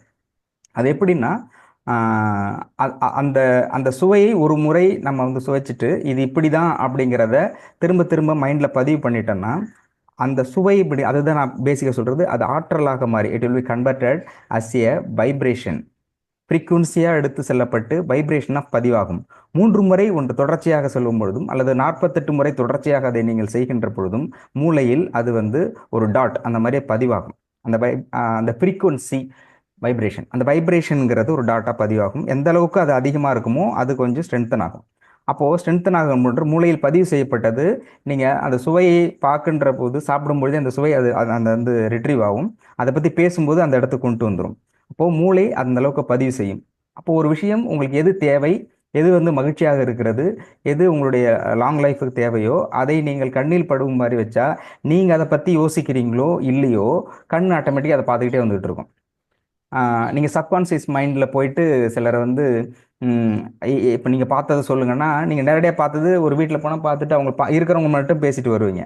பட்டு சப்கான்சியஸ் மைண்டில் போயிட்டு உங்களுக்கு கொஸ்டின்ஸ்லாம் கேட்குறாங்க அப்படின்னா கரெக்டாக அந்த செவுத்தில் இருக்கிறது எல்லாமே அந்த மைண்டில் கரெக்டாக ரெஜிஸ்டர் ஆகிருக்கும். அங்கே என்ன இருந்தது, அப்போ என்ன வாழ்க்கைக்கு டைம் என்ன, அது எல்லாமே இதில் பதிவாக நமக்கு தெரியாது. நம்ம கான்சன்ட்ரேஷன் எது ஃபோக்கஸ் பண்ணுறோமோ அது மட்டும்தான் நம்மளுடைய மதியில் இருக்கும். பட் ஆட்டோமேட்டிக்காக பிரெயின் வந்து அதெல்லாம் எடுக்கும். ரொம்ப டீப்பாக போனால் பண்ண முடியும். ஓகே, உங்களுடைய தகவலுக்கு நன்றி. பிரியா மேடம் ஏதோ ஹேண்ட் போட்டிருங்க. Yes please madam. சார், எனக்கு ஃப்ரிட்ஜை பத்தி பேசிட்டு இருந்தீங்கல்ல சார், அதுல எனக்கு ஒரு கேள்வி சார். நான் ஒரு 2-3 இயர்ஸ்க்கு முன்னாடி அந்த ஃப்ரிட்ஜ் யூஸ் பண்றத பத்தி ஒரு ஐடியா இருந்தது சார், அது யூஸ் பண்ணக்கூடாது அப்படின்னு சொல்லிட்டு. வீட்டுல சொல்லியிருந்தப்போ மாமியார் ஒரு 2 கேள்வி கேட்டாங்க சார். எனக்கு அது இன்னும் பதில் தெரியல. முட்டை வந்து ஃப்ரிட்ஜ்ல வச்சு அடை கூட்டினா அது குஞ்சு பொரிக்குது. நம்பர் 2, புதினா வந்து ஃப்ரிட்ஜ்ல வச்சு எடுத்துட்டு கிள்ளிட்டு திருப்பி நட்டு வச்சா முளைக்குது. அப்போ உயிர் சக்தி இருக்குன்னு தானே அர்த்தம் அப்படின்னு கேட்டாங்க சார். இதுக்கான பதில் நீங்க கொஞ்சம் சொல்லுங்க சார். ஓகே ஓகே, விஷுவல் வரலாமா? எஸ் சார், ஒரு நிமிஷம். இல்லை, தப்பாக எடுத்துக்காதீங்க, ஒரு வேளை இருந்த வேண்டாம். உங்களுடைய ஃபேஸ் ரிஜிஸ்டர். ரொம்ப நன்றி. ஓகே, நம்ம பிரியா தானா? நீங்கள் பிரியதர்ஷினி தானே? பிரியான்னு வேற யாரும் நினச்சேன். நன்றி நன்றி. அதாவது முட்டை ப்ளஸ் வந்து புதினா இதை பற்றி கேட்டிருக்கீங்க இல்லையா? அதானே? ஓகே, எனக்கு தெரிஞ்ச வரைக்கும் பதில் சொல்கிறேன். சரியா, எனக்கு தெரிஞ்ச வரைக்கும் சரியானது. ஒருவேளை வெரிஃபை பண்ண பண்ணிக்கலாம். உயிர் சக்தி அப்படிங்கிறது எனக்கு தெரிந்தவரை இந்த உலகத்தில் இருக்கிற அத்தனை பொருள்களிலுமே உயிர் சக்தி இருக்கிறது. உயிர் சக்தி அப்படின்னா ஈவன் தோ மரம், சேர் இருக்கு இல்லையா, இது உள்பட என்னுடைய பாயிண்ட் ஆஃப் வியூவில் உயிர் உள்ளது தான். எது எப்படி நாம் உயிர் உள்ளது அப்படிங்கிறதுக்கான அடிப்படை கோட் என்ன வச்சிருக்கோம்னா, எது இயங்குகிறதோ அது உயிர் சக்தியாக இருக்கிறது, எது இயங்குகிறதோ அது உயிர் சக்தியாக இருக்குது இல்லையா? அப்போ உங்களோட கேள்விக்கு அடுத்து வரேன். பேசிக் இருக்கிறத எல்லாவற்றிலும் எல்லாமே உயிர் சக்தி அப்படிங்கிறத விஷயத்தை நான் சொல்கிறேன். அப்போ டேபிள் சேர் எப்படி உயிருக்கு? இது வந்து பேசிக்காக வந்து சயின்ஸில் நம்ம படிக்கும்போது சயின்ஸில் டீப் சயின்ஸ் இருக்குது. நீங்கள் டீப் சயின்ஸில் போகும்போது இது வரும். பேசிக்காக சொல்லும்போது உயிருள்ள பொருட்கள், உயிரற்ற பொருட்கள் நம்ம படிப்போம். உயிருள்ள பொருட்கள்னா அசைகிறது, ஒரு இடத்துல இருந்து இன்னொரு இடத்துக்கு போகிறது, சுவாசிக்கிறது, ரத்த ஓட்டம் இருக்கிறது, ஒளிச்சேர்க்கை நடைபெறுகிறது. இப்போ அதெல்லாமே வந்து தாவரங்களில் ஒரு உயிர் உள்ளது, உயிருள்ள தாவரம், உயிரற்ற தாவரமும் வரும். மனிதர்களில் சுவாசிக்கிறாங்க, ரத்தம், இது வந்து இது ஒரு உயிர். அப்போது உயிருள்ள பொருட்கள், உயிரற்ற இப்போ இந்த கல், மண், டேபிள், சேர் இதெல்லாம் வந்து உயிரற்ற பொருள்கள். ஏன்னா அசையாது, அதுக்கு எந்த இயக்கமும் இல்லை அப்படிங்கிறதுனால இது உயிரற்ற பொருள்கள் அப்படின்னு சொல்கிறோம். இது உயிர் உள்ள பொருட்கள் இருக்கும். இந்த டீப் சயின்ஸில் நீங்கள் போகிறீங்க அப்படின்னாக்க இப்போ இந்த டேபிள், சேர்ஸ், கல் எல்லாமே இருக்கு இல்லையா, எல்லாமே ஒரு எலிமெண்ட், எல்லாமே ஒரு எலிமெண்ட் இருக்குது. இப்போ மரம் எடுத்துக்கிட்டால் மரத்தில் கார்பன் இருக்குது. கார்பன் 6. கார்பன் 6ங்கும் போது ஒவ்வொரு அணுவும், உலகத்தில் இருக்கிற ஒவ்வொரு அணுவும் அதனுடைய வெளிவட்ட பாதையில் எலக்ட்ரான்கள் சுற்றி கொண்டிருக்கிறது.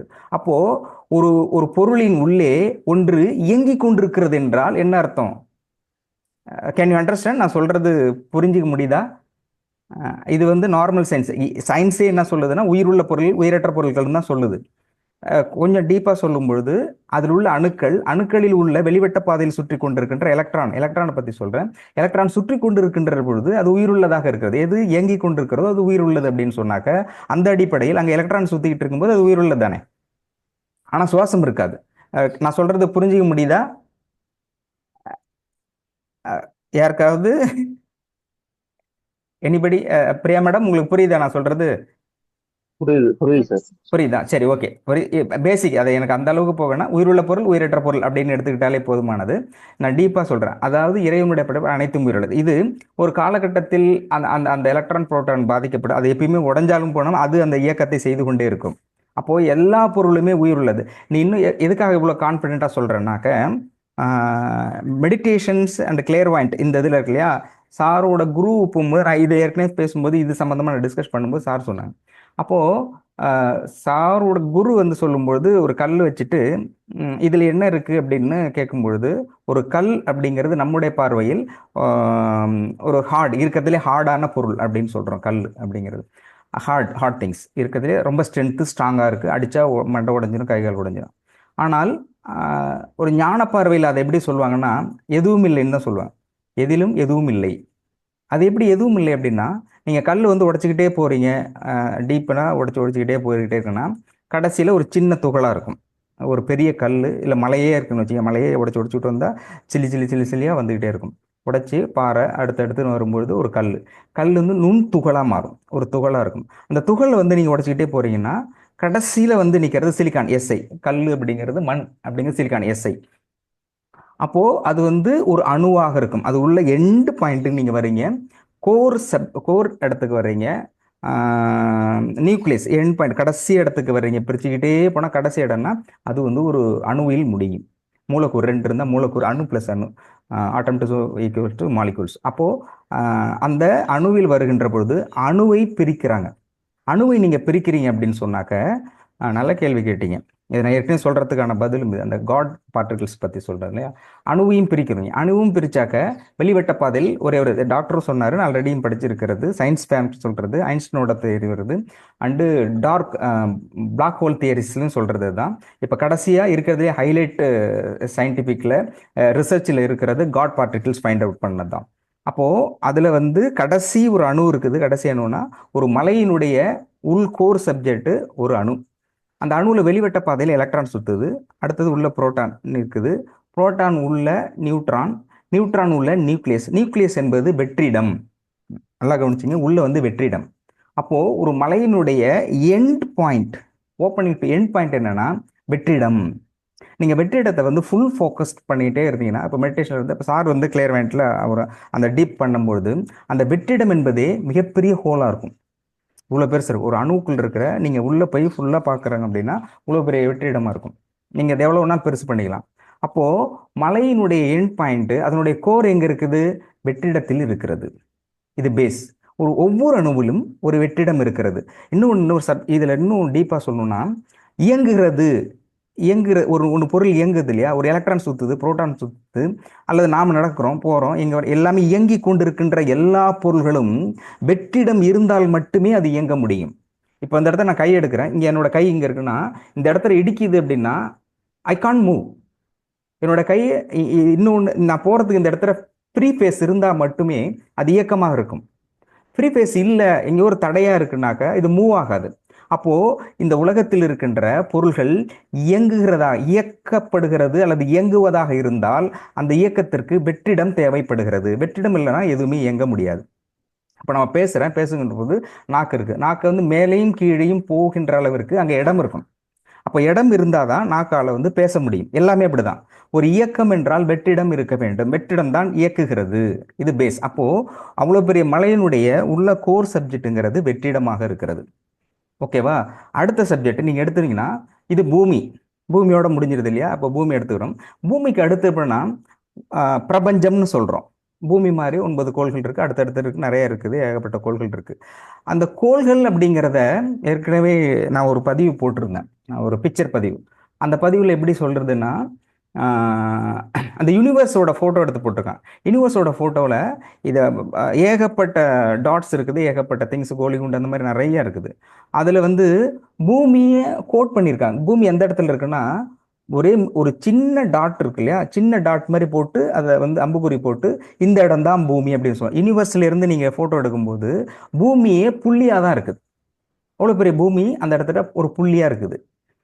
அப்போது பூமியே புள்ளியாக இருக்குதுன்னா நிறைய புள்ளிகள் சேர்ந்து தான் யூனிவர்ஸ்.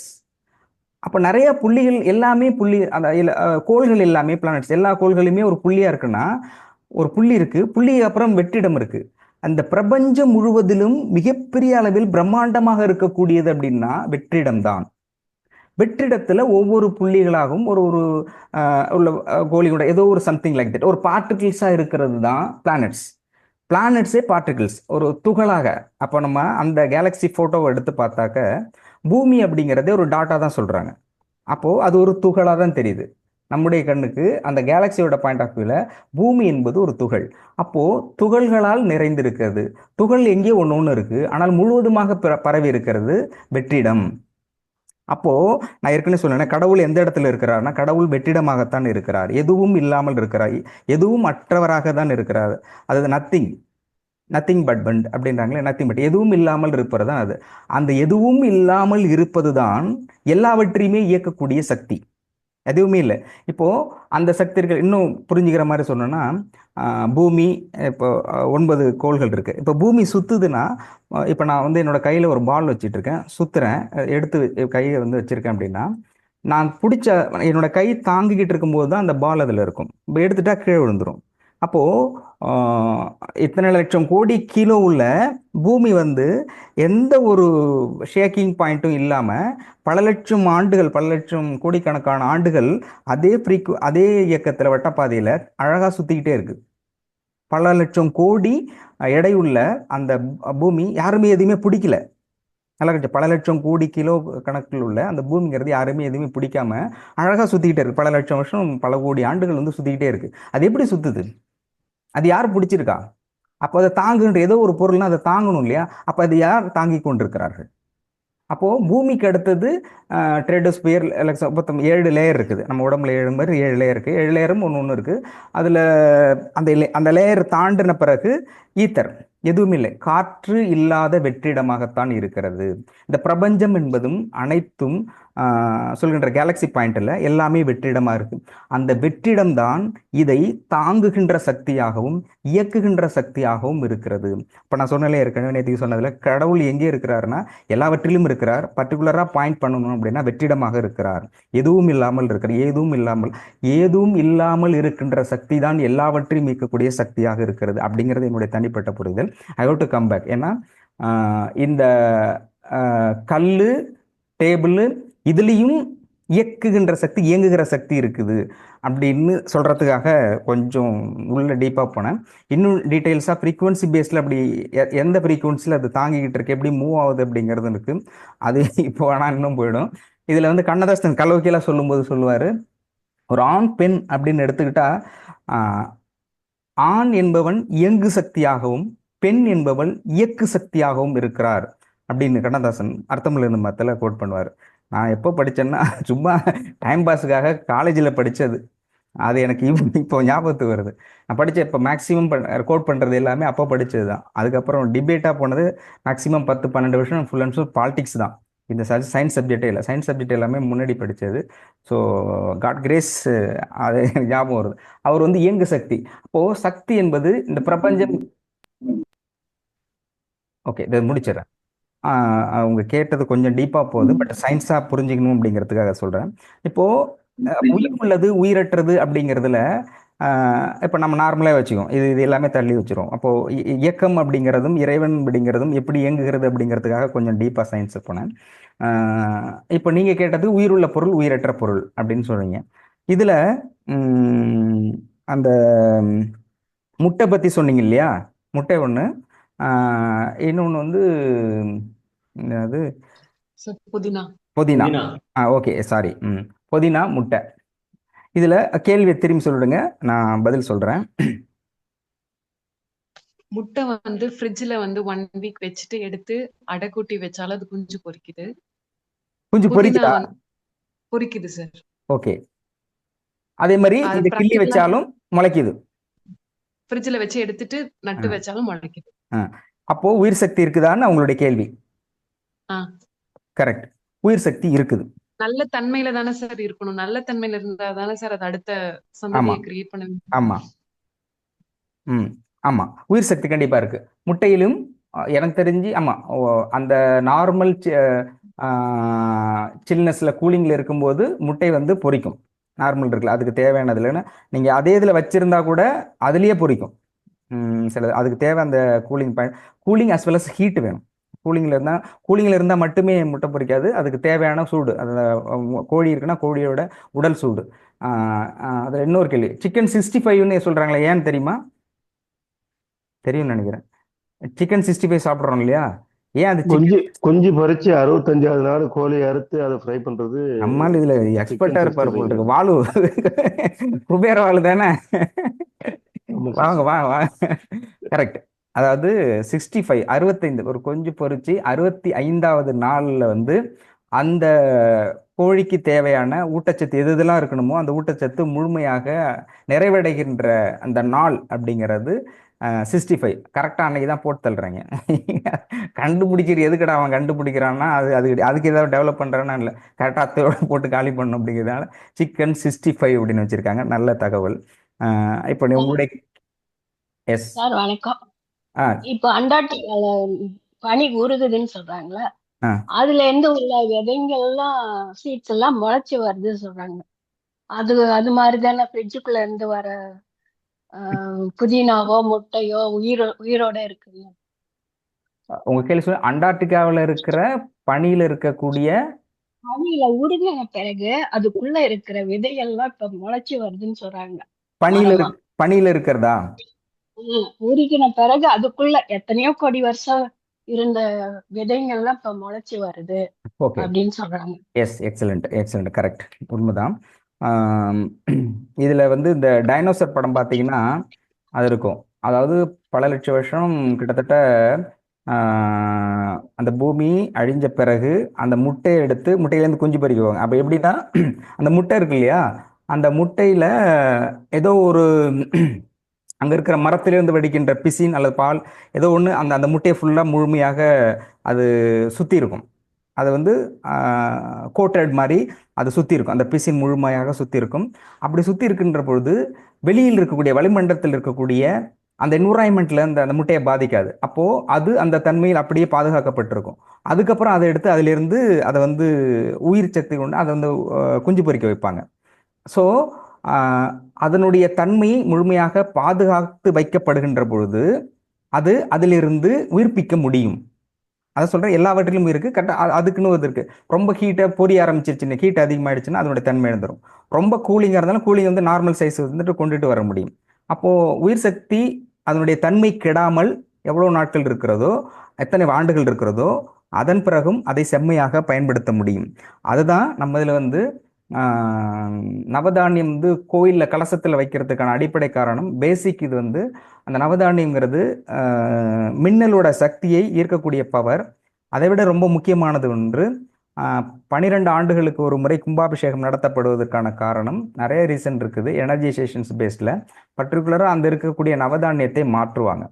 அது அப்போது நவதானியம் முழுமையாக தேர்ந்தெடுக்கப்பட்ட விதை நெல்லும்பாங்க இல்லையா, அந்த மாதிரி விதைக்கக்கூடிய தன்மையில் இருக்கக்கூடிய அந்த நவதானியம் அப்படிங்கிறது அது முழுமையாக தன்னுடைய தன்மையில் இயல்பாக இருக்கக்கூடிய ஆண்டுகள்ங்கிறது 12 ஆண்டுகள். 12 ஆண்டுகளுக்கு அதனுடைய தன்மை இழக்கும்.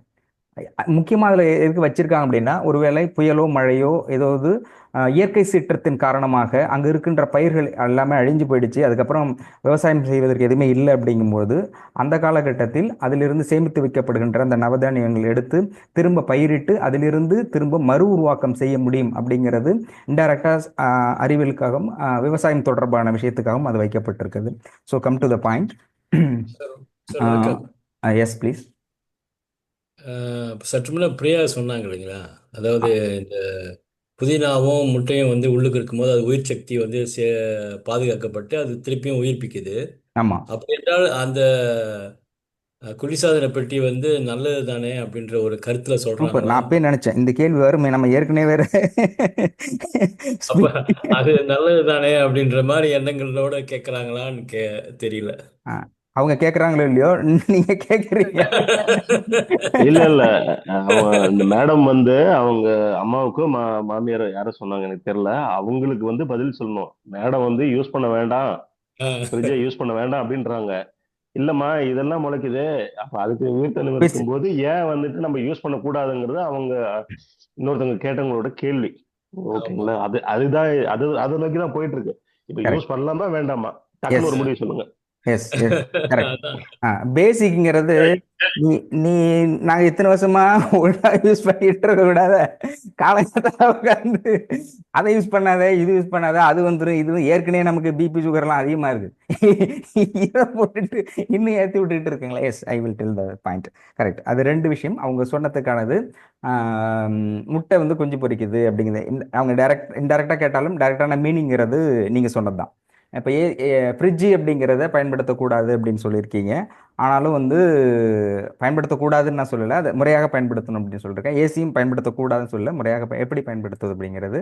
பட் அதெல்லாம் உயிர் சக்தியோடு இருக்கும்போது நம்ம வச்சிருக்கின்ற இந்த விஷயங்களும் அப்போ உள்ள வச்சிருக்கிற food something what are all the usage of in AC fridge அதில் இருக்கிறதும் அப்போ அப்படி கரெக்டாக தானே இருக்கணும் அப்படிங்கிறது தான் அவங்களுடைய உள்ளார்ந்த கேள்வி. Right, okay. இப்போ புதினா அப்படிங்கிறது இருக்கு இல்லையா, அதுக்கு இப்போ அது ஏற்கனவே ஃபர்ஸ்ட் டைம் நான் சொல்லியிருந்தேன். 6 டிகிரி செல்சியஸ் டு சம்திங் இந்த டிகிரி இருக்கு இல்லையா, இதுவும் 6 டிகிரி வந்து எந்த டிகிரியில் ஃப்ரிட்ஜ் மெயின்டைன் பண்ணப்படுகிறது அப்படிங்கிற ஒரு விஷயம் இருக்கு. அப்போ இந்த புதினா அப்படிங்கிறது 0 கீழே இருக்கும்போது அதனுடைய தன்மை, அதுக்குன்னு ஒரு தன்மை இருக்குது. அது அந்த இதில் அதை வேணா நான் பார்த்துட்டு சொல்கிறேன் கரெக்டாக எந்த அளவுக்கு எந்த டிகிரியில் அது வந்து மெயின்டைன் ஆகும் அப்படிங்கிறத பற்றியும் அதனால் அதனால் என்ன பாதிக்கப்பட்டது, உணவுப் பொருட்கள் எப்படி வந்து அதுலேருந்து மாற்றம் அடைகிறது பற்றியும் தொடர்ச்சியாக வகுப்பில் பேசலாம். சீப் டாக்டர் வந்துட்டாங்க. நாளை வகுப்பில் கண்டிப்பாக இதை தொடருவோம். நன்றி, நன்றி, வணக்கம்.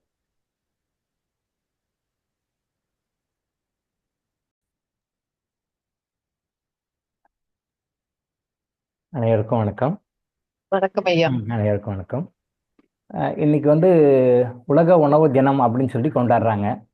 ஐக்கிய நாடுகள் சபையில் வந்து டிக்ளேர் பண்ணியிருக்காங்க உலகம் உணவு தினம். இன்னைக்கு 16th அன்னைக்கு உலகம் முழுசும் உணவு தினத்தை கொண்டாடுறாங்க.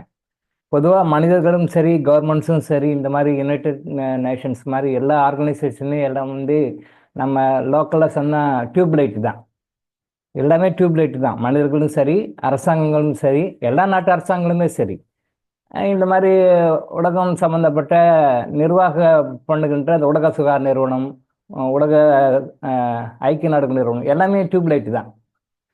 எதை இப்பயாவது வந்து உணவுக்கு ஒரு முக்கியத்துவம் கொடுக்கணும், வாழ்க்கையில் வந்து உணவு ரொம்ப முக்கியமாக இருக்குது அப்படின்றதுக்காக வந்து போட்டிருக்காங்க. அப்போ அந்த உலக உணவு தினம்னா என்ன அப்படின்றத பற்றி நிறைய ஆர்டிகிள்ஸ் எல்லாம் வரும், நிறைய மீடியாஸில் மாதிரிலாம் ஆர்டிகிள்ஸ் எல்லாம் வரும். ரொம்ப லேட் பிக்கப், டியூப்லைட்னு சொல்லுவோம் இல்லையா நம்ம லோக்கலாக, அந்த மாதிரி டியூப்லைட். உணவை பற்றி சித்தர்களை விட தெளிவாக சொன்னவங்க யாருமே கிடையாது இது வரைக்கும். உணவே மருந்து, மருந்தே உணவு.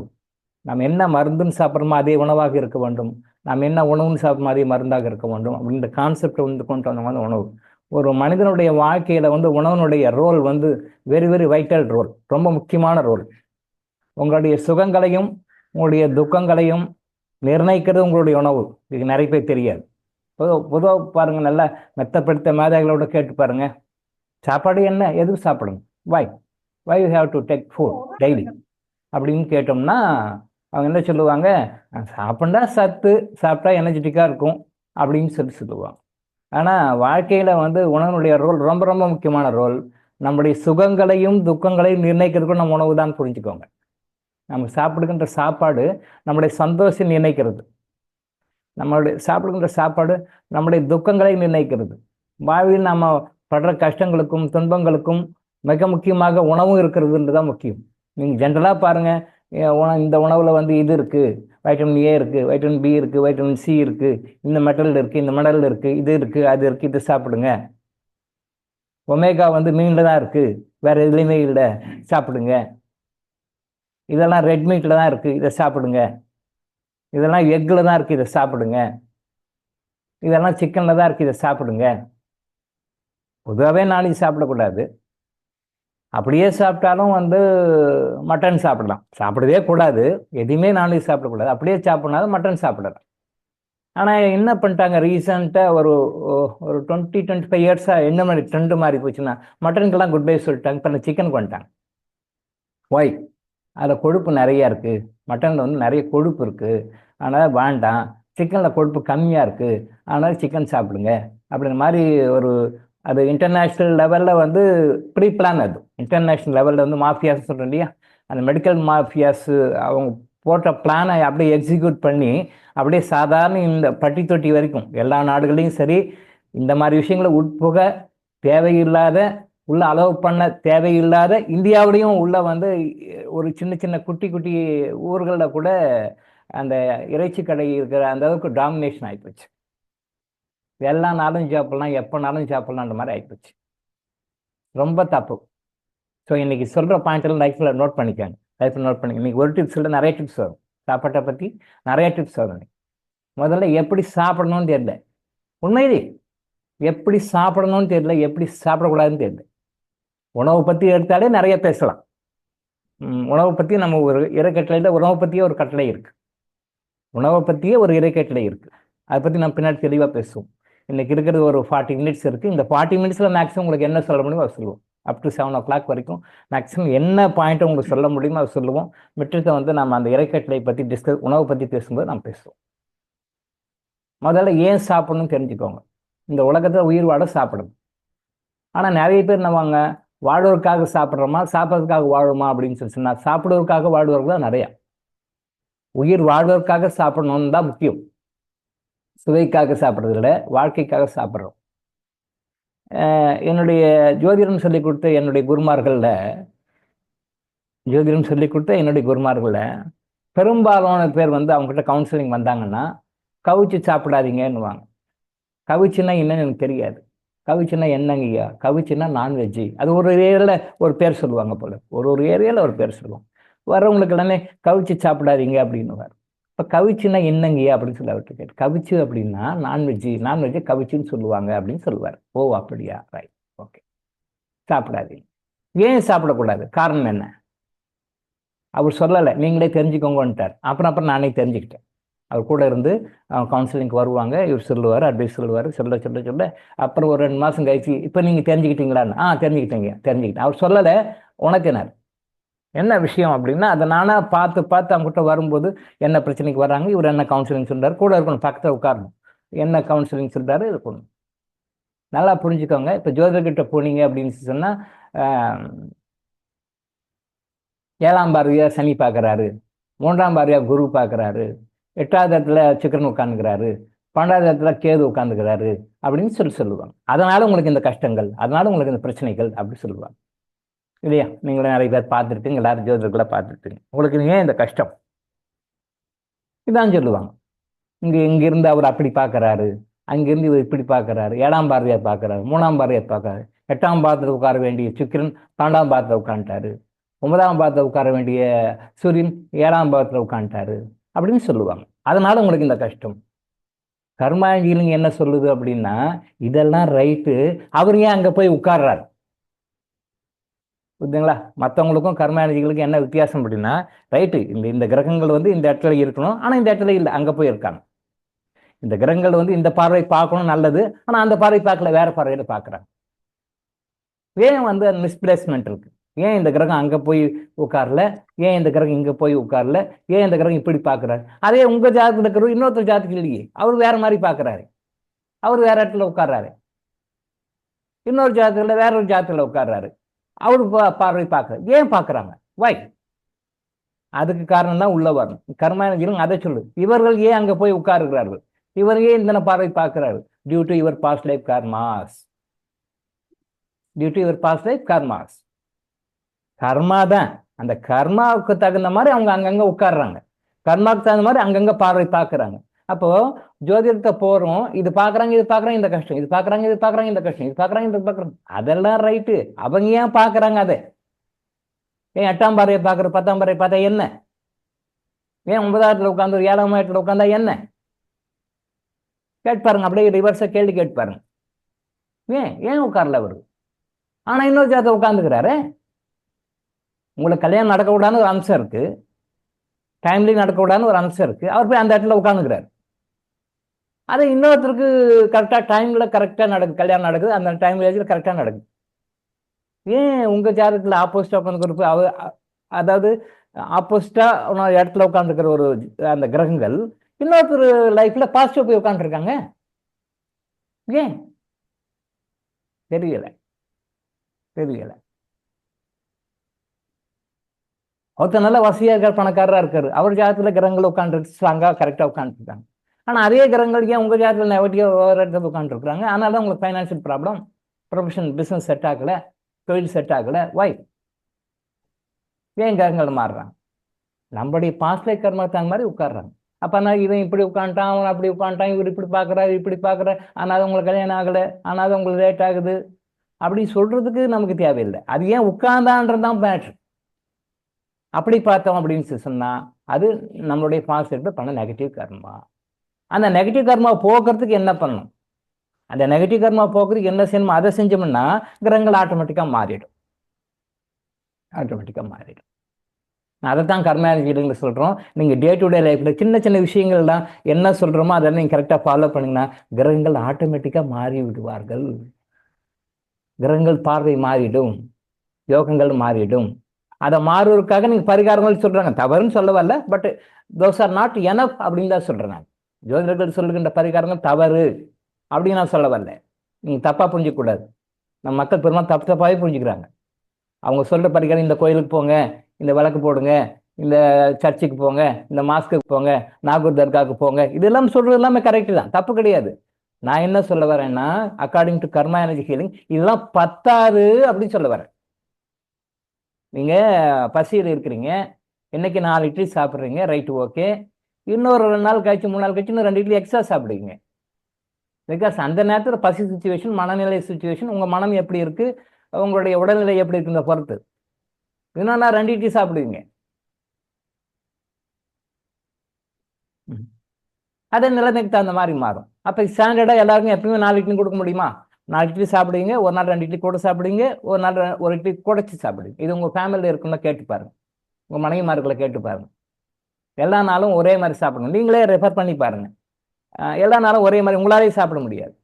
ஒரு நாளைக்கு சாதம் சாப்பிடுவீங்க, இன்னொரு நாளைக்கு அந்த சாப்பிட முடியாது பண்ணி தருவீங்க, இன்னொரு நாளைக்கு கொஞ்சம் சாப்பிடுவீங்க. நேற்று கூட நான் காலையில் தயிர் சாதம் சாப்பிட்டேன், அவ்வளோதான். அதுக்கு பிறகு நைட் சாப்பிடலன்னா கொஞ்சம் வேறு சில வேலைகள் வந்தது, சித்தர்கள்லாம் வந்துட்டாங்க, சாப்பிட முடியல. சரி, மாதுளை ஜூஸ் மட்டும் போட்டு ஒரு 2 டம்ளர் போட்டு குடிச்சிட்டு படுத்துட்டேன், அவ்வளோதான். சாப்பாடே அவ்வளோதான், கிடையாது.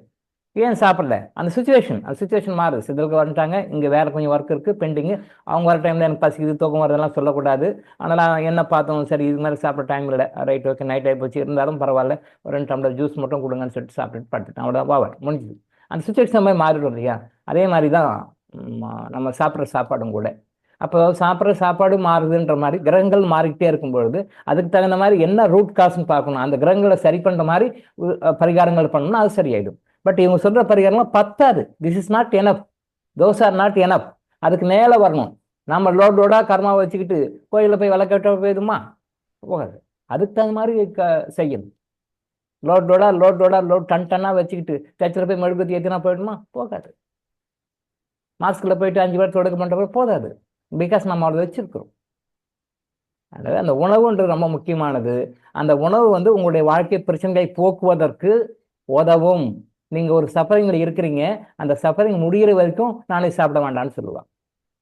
நான்வெஜ் சாப்பிட வேண்டாம் அப்படின்னு சொல்லுவாங்க. அது காரணம் என்ன அப்படின்னு சொன்னால், நான்வெஜ் சாப்பிடும் பொழுது அது உங்கள் உடம்புல போயிட்டு உள்ள அந்த நெகட்டிவாக உங்கள் பாடியில் டிஎன்ஏ பாசிட்டிவாக ஒர்க் பண்ணும், நெகட்டிவாக ஒர்க் பண்ணும் இல்லையா? நம்ம அக்கார்டிங் டு அவர் கர்மா, நம்மளோட கர்மாவுக்கு தகுந்த நம்ம பாடிக்கு டிஎன்ஏன்னு பாசிட்டிவாக ஒர்க் பண்ணும், நெகட்டிவ் ஒர்க் பண்ணும்.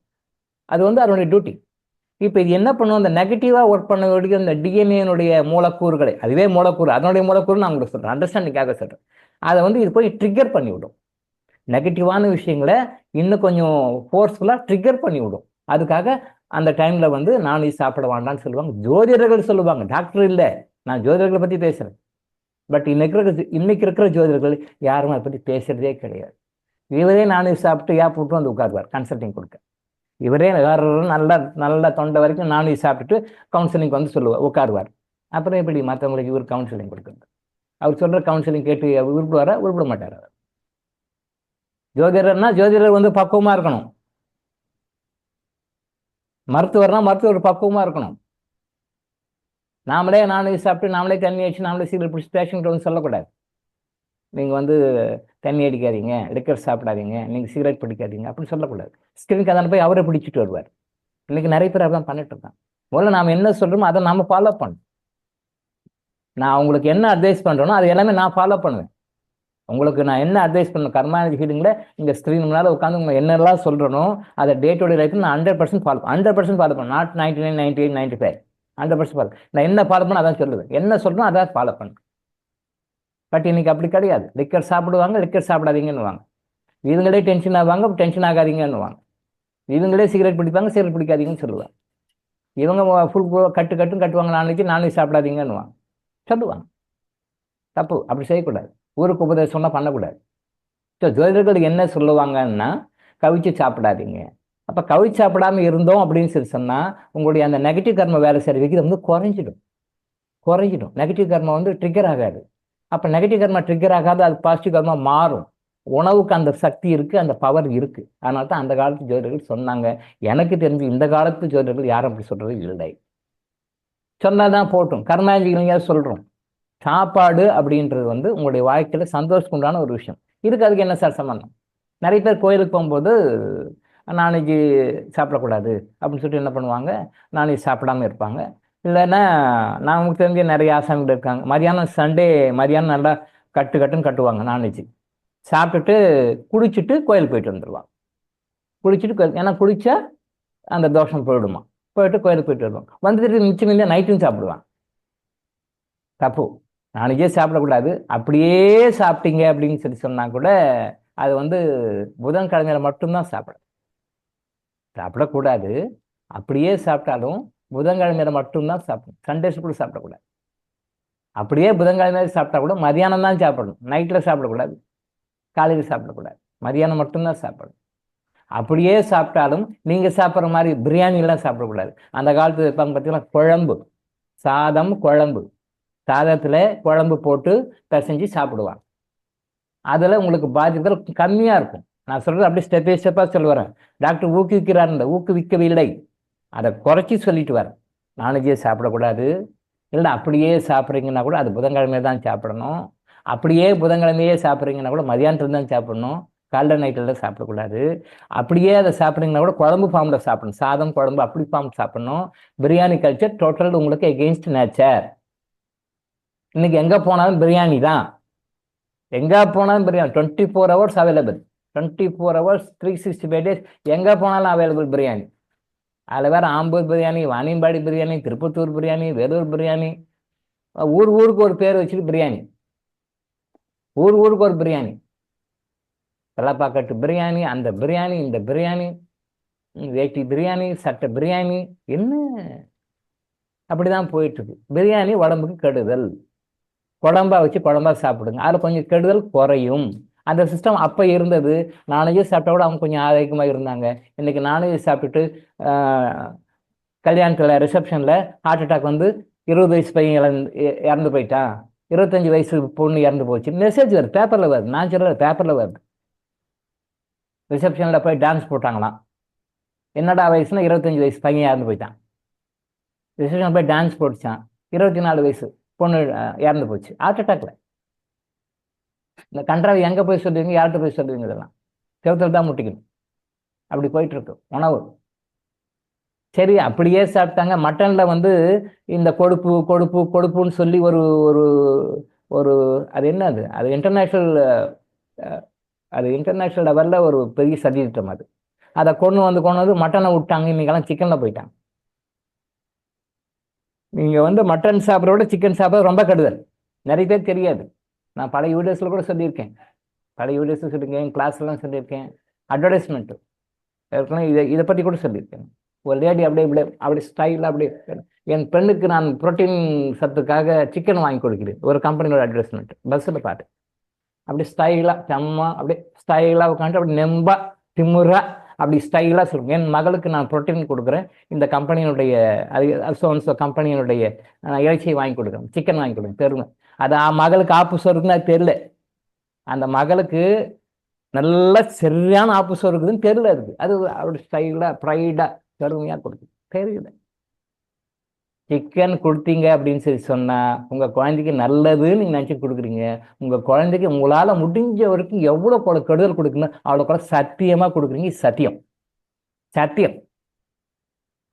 நாங்கள்லாம் சாப்பிட்றதில்ல சார். என் குழந்தைக்கு மட்டும் நான் சிக்கன் பிரியாணி வாங்கி கொடுக்குறேன் சார். நீங்கள்லாம் சாப்பிடாம நல்லா இருக்கிறீங்க, குழந்தைக்கு நல்லா குடிச்சவரா போயிடு அப்படின்ட்டு சிக்கன் வாங்கி கொடுக்குறீங்க. நாங்கள்லாம் சாப்பிட்றதில்ல சார், அதெல்லாம் விட்டுட்டோம் சார். குழந்தை மட்டும் கேட்குறான் சார், ஹோட்டலில் ஆர்டர் பண்ணி வாங்கி கொடுக்குறோம் சார். உங்கள் குழந்தை குடிச்சவர் ஆகிறதுக்கு ஹோட்டல்லேருந்து வாங்கி கொடுக்குறீங்க, உங்களையும் அறியாமல் கொடுக்குறீங்க. கேட்க மாட்டேன்றான் சார். அது அவனுடைய கர்மா, கேட்க மாட்டான். அது வேற மேட்ரு. அது அவனுடைய கர்மா, கேட்க மாட்டான். அது அவன் அவன் கர்மாவை அது சரி பண்ணுறதுக்கு என்ன வழியோ நம்ம சொல்லிக் கொடுங்க, அதை ஃபாலோ பண்ணுங்க. அதை சொல்லிக் கொடுங்க. இந்த காலத்து இளைஞர்கள் பெற்றோர்களால் கெடுக்கப்படுகிறார்கள். இந்த காலத்து இளைஞர்கள் பெற்றோர்களால் தவறாக வழிநடத்தப்படுகிறார்கள். இந்த காலத்து குழந்தைகள் பெற்றோர்களால் முழுக்க முழுக்க தவறான பாதையில் கொண்டு செல்லப்படுகிறார் தெரியாமலேயே. அந்த குழந்தைக்கு தெரியாது. அந்த குழந்தைக்கு நீங்கள் வந்து சின்ன குழந்தையிலேருந்து பார்த்தீங்கன்னா, நீங்கள் பிறந்த குழந்தைக்கு நீங்கள் கசப்பை கொடுத்து பழக்கம் பண்ணி பாருங்க. நீங்கள் கசப்பை கொடுத்து பழக்கம் பண்ணி பாருங்க. அது எவ்வளோ பெரிய குழந்தையானாலும் அந்த கசப்பை இன்னைக்கு மாதிரி என்ஜாய் பண்ணி சாப்பிடும். அது குழந்தையிலேருந்தே அது பழக்கத்தை கொண்டு வரும். குழந்தைலேருந்தே பழக்கத்தை கொண்டு வரணும். ஆனால் நீங்கள் அந்த பழக்கத்தை சின்ன வயசில் விட்டுட்டு நீங்கள் பெரிய வயசில் பல உணவுகளை சாப்பிட்டு ருசி கண்ட பிறகு கொடுத்தீங்கன்னா அது அது அது ஏற்றுக்காது. இப்போ குழந்தையிலேருந்தே அந்த கசப்பு வந்து கொடுத்து பாருங்க. அவங்க பெரியவங்களான பிறகு நீங்கள் வந்து கசப்பு நீங்கள் ஃபீல் பண்ணுவீங்க, பட் அது சும்மா அழகாக சாப்பிட்டு கசப்பு பழகணும். தொட்டில் பழக்கம் சுடுகாடு வரைக்கும் சும்மா சொல்ல பெரியவங்க. நம்ம தமிழ் பழமொழிகள்லாம் வந்து சாதாரணமான பழமொழிகள் கிடையாது, வாழ்ந்து அனுபவித்து சொல்லிட்டு போயிருக்கிறாங்க. தொட்டில் பழக்கம் சுடுகாடு வரைக்கும். அந்த தொட்டிலில் நீங்கள் பழகிற பழக்கம் சுடுகாடு வரைக்கும் வரும். இறக்கும் போது கூட அந்த பழக்கம் இருக்கும்னு சொல்கிறாங்க. அதை தான் சொல்கிறாங்க, தொட்டில் பழக்கம் சுடுகாடு வரைக்கும். இன்னைக்கு 99.99% ஆஃப் த பேரண்ட்ஸ் வந்து குழந்தைகளை தவறாக வளர்த்துக்கிறார்கள். நான் சரியாக வளர்க்கின்றேன், நம்ம பொறுப்பாக வளர்க்கின்றேன், நான் என்னோட குழந்தைகளோட எதிர்காலம் மிக சிறப்பாக அமைக்கின்றேன் அப்படின்னு சொல்லிட்டு தப்பாக வளர்த்துறாங்க. டின்னடு ஃபுட்ஸ், பேக்கடு ஃபுட்ஸ் எல்லாமே தவறு. அதை நம்ம அக்செப்ட் பண்ணிக்கிறோம், அது வேறு சமாச்சாரம். நம்மளால் அதை ஃபாலோ பண்ண முடியும், அது வேறு சமாச்சாரம். பட் எல்லா டின்னடு ஃபுட்ஸ், பேக்கடு ஃபுட்ஸும் உடம்புக்கு கெடுதல் பண்ணும். உடம்புக்கு கெடுதல், மனசுக்கு கெடுதல் பண்ணும், ஆத்மாவுக்கு கெடுதல் பண்ணும். நீங்கள் வந்து குழந்தை கேட்க மாட்டேன்றான், பிடிவாதம் பண்ணுறான் அப்படின்னு சொல்கிறீங்க. அந்த கேட்காது இருக்கிற மாதிரி பிடிவாதம் பண்ணுற மாதிரியான சில ரசாயன மூலக்கூறுகள் நீங்கள் குழந்தைக்கு வாங்கி கொடுக்குற சாப்பாட்டில் இருக்குது, நீங்கள் வாங்கி கொடுக்குற ஸ்நாக்ஸில் இருக்குன்றது உங்களுக்கு எத்தனை பேருக்கு தெரியும்? சொல்கிற பேச்சு கேட்க மாட்டேன்றான் சார். அவன் விரும்பினது தான் சாதிக்கணுன்றான் சார். அவன் இதை சொன்னாலும் கேட்க மாட்டான், அதுதான் விரும்பி சாப்பிட்றான் அப்படின்னு சொல்லி சொன்னால், நீங்கள் குழந்தைக்கு வாங்கி கொடுக்குறீங்களே இந்த டின்னடு ஃபுட்ஸ், பேக்கடு ஃபுட்ஸ், இந்த மாதிரி ஃபுட்ஸ் எல்லாம் ஐட்டம்லாம் வாங்கி கொடுக்குறீங்களே, அந்த ஐட்டத்தில் போடுகின்ற அந்த கெமிக்கல்ஸ், இன்க்ரீடியன்ஸ் கெமிக்கல்ஸ் அவங்க மைண்டில் போயிட்டு உள்ளே உட்காந்து பிரெயினில் போய் ஸ்ட்ராங்காக உட்காந்துக்கிட்டு அந்த கிரேவிங் கொண்டு வரும். கிரேவிங் அந்த டைம் ஆச்சுன்னா சாப்பிடணும், அதை சாப்பிட்டே ஆகணும் அப்படின்ற மாதிரி கெமிக்கல்ஸை இப்போ கொஞ்சம் கூட மனிதாபிமான தன்மை இல்லாமல் கெமிக்கல் கடந்து கொடுக்குறாங்க. அதையும் நீங்களும் தெரியாமல் என் குழந்தைக்கு நான் வாங்கி கொடுக்குறேன், என் குழந்தைக்கு வாங்கணும்னு சொல்லி வாங்கி கொடுத்து குழந்தைகளை கெடுத்து கொண்டிருக்கிறீர்கள். உங்கள் பேரன் நல்லா இருக்கணும், உங்கள் பேத்தி நல்லா இருக்கணும்னு நினைக்கிறீங்க. ஆனால் உங்கள் பேரன் பேத்தி ஏடகுடமாக வருவதற்கான உணவுகளை உங்கள் மகள்களுக்கு நீங்கள் இப்போ வாங்கி கொடுத்துருக்கீங்க. இப்போ ஸ்டில் இன்னைக்கு கூட எத்தனை பேருக்கு தெரியும் சார்? இதெல்லாம் நடைமுறை சாத்தியமா சார்? இதெல்லாம் வெளிவர சாத்தியம். மனசு இருந்தால் மார்க்கம் உண்டு, மனம் இருந்தால் மார்க்கம் உண்டு. நமக்கு மனம் இல்லை, இதெல்லாம் நடைமுறை சாத்தியமா? அப்படி இல்லை. குட்கர்மாவை கையில் பிடிச்சிக்கிட்டு, இறைவனை கையில் பிடிச்சிக்கிட்டு, சித்தர்கள் கையில் பிடிச்சிக்கிட்டு, இதெல்லாம் சாத்தியமே. குட்கர்மா கையில் இருக்கணும், சித்தர்கள் கையில் இருக்கணும், இறைவனை கையில், இந்த 3 பேரையும் கையில் வச்சுக்கிட்டீங்கன்னா இதெல்லாம் சாத்தியம் இல்லைன்னா கிடையாது, எனக்கு பாசிபிளாக கிடையாது. பாசிபிள் தான். நம்ம அப்படி நினைக்கிறோம். தப்பாக சாப்பிட்றோம், தப்பாக செய்கிறோம். முதல்ல ஒரு நாளைக்கு எத்தனை முறை சாப்பிடணும்னு தெரியல. ஒரு நாளைக்கு 2 வேளை தான் சாப்பிட்றேன். 1 வேளை உண்பவன் யோகி, 2 வேளை உண்பவன் போகி, 3 வேளை உண்பவன் ரோகி. சரி, ஓகே, அது பல காரணங்கள் இருக்குது. அதை பற்றி பின்னாடி நம்ம இறைக்கட்டை பற்றி பேசும்போது பேசுவோம்.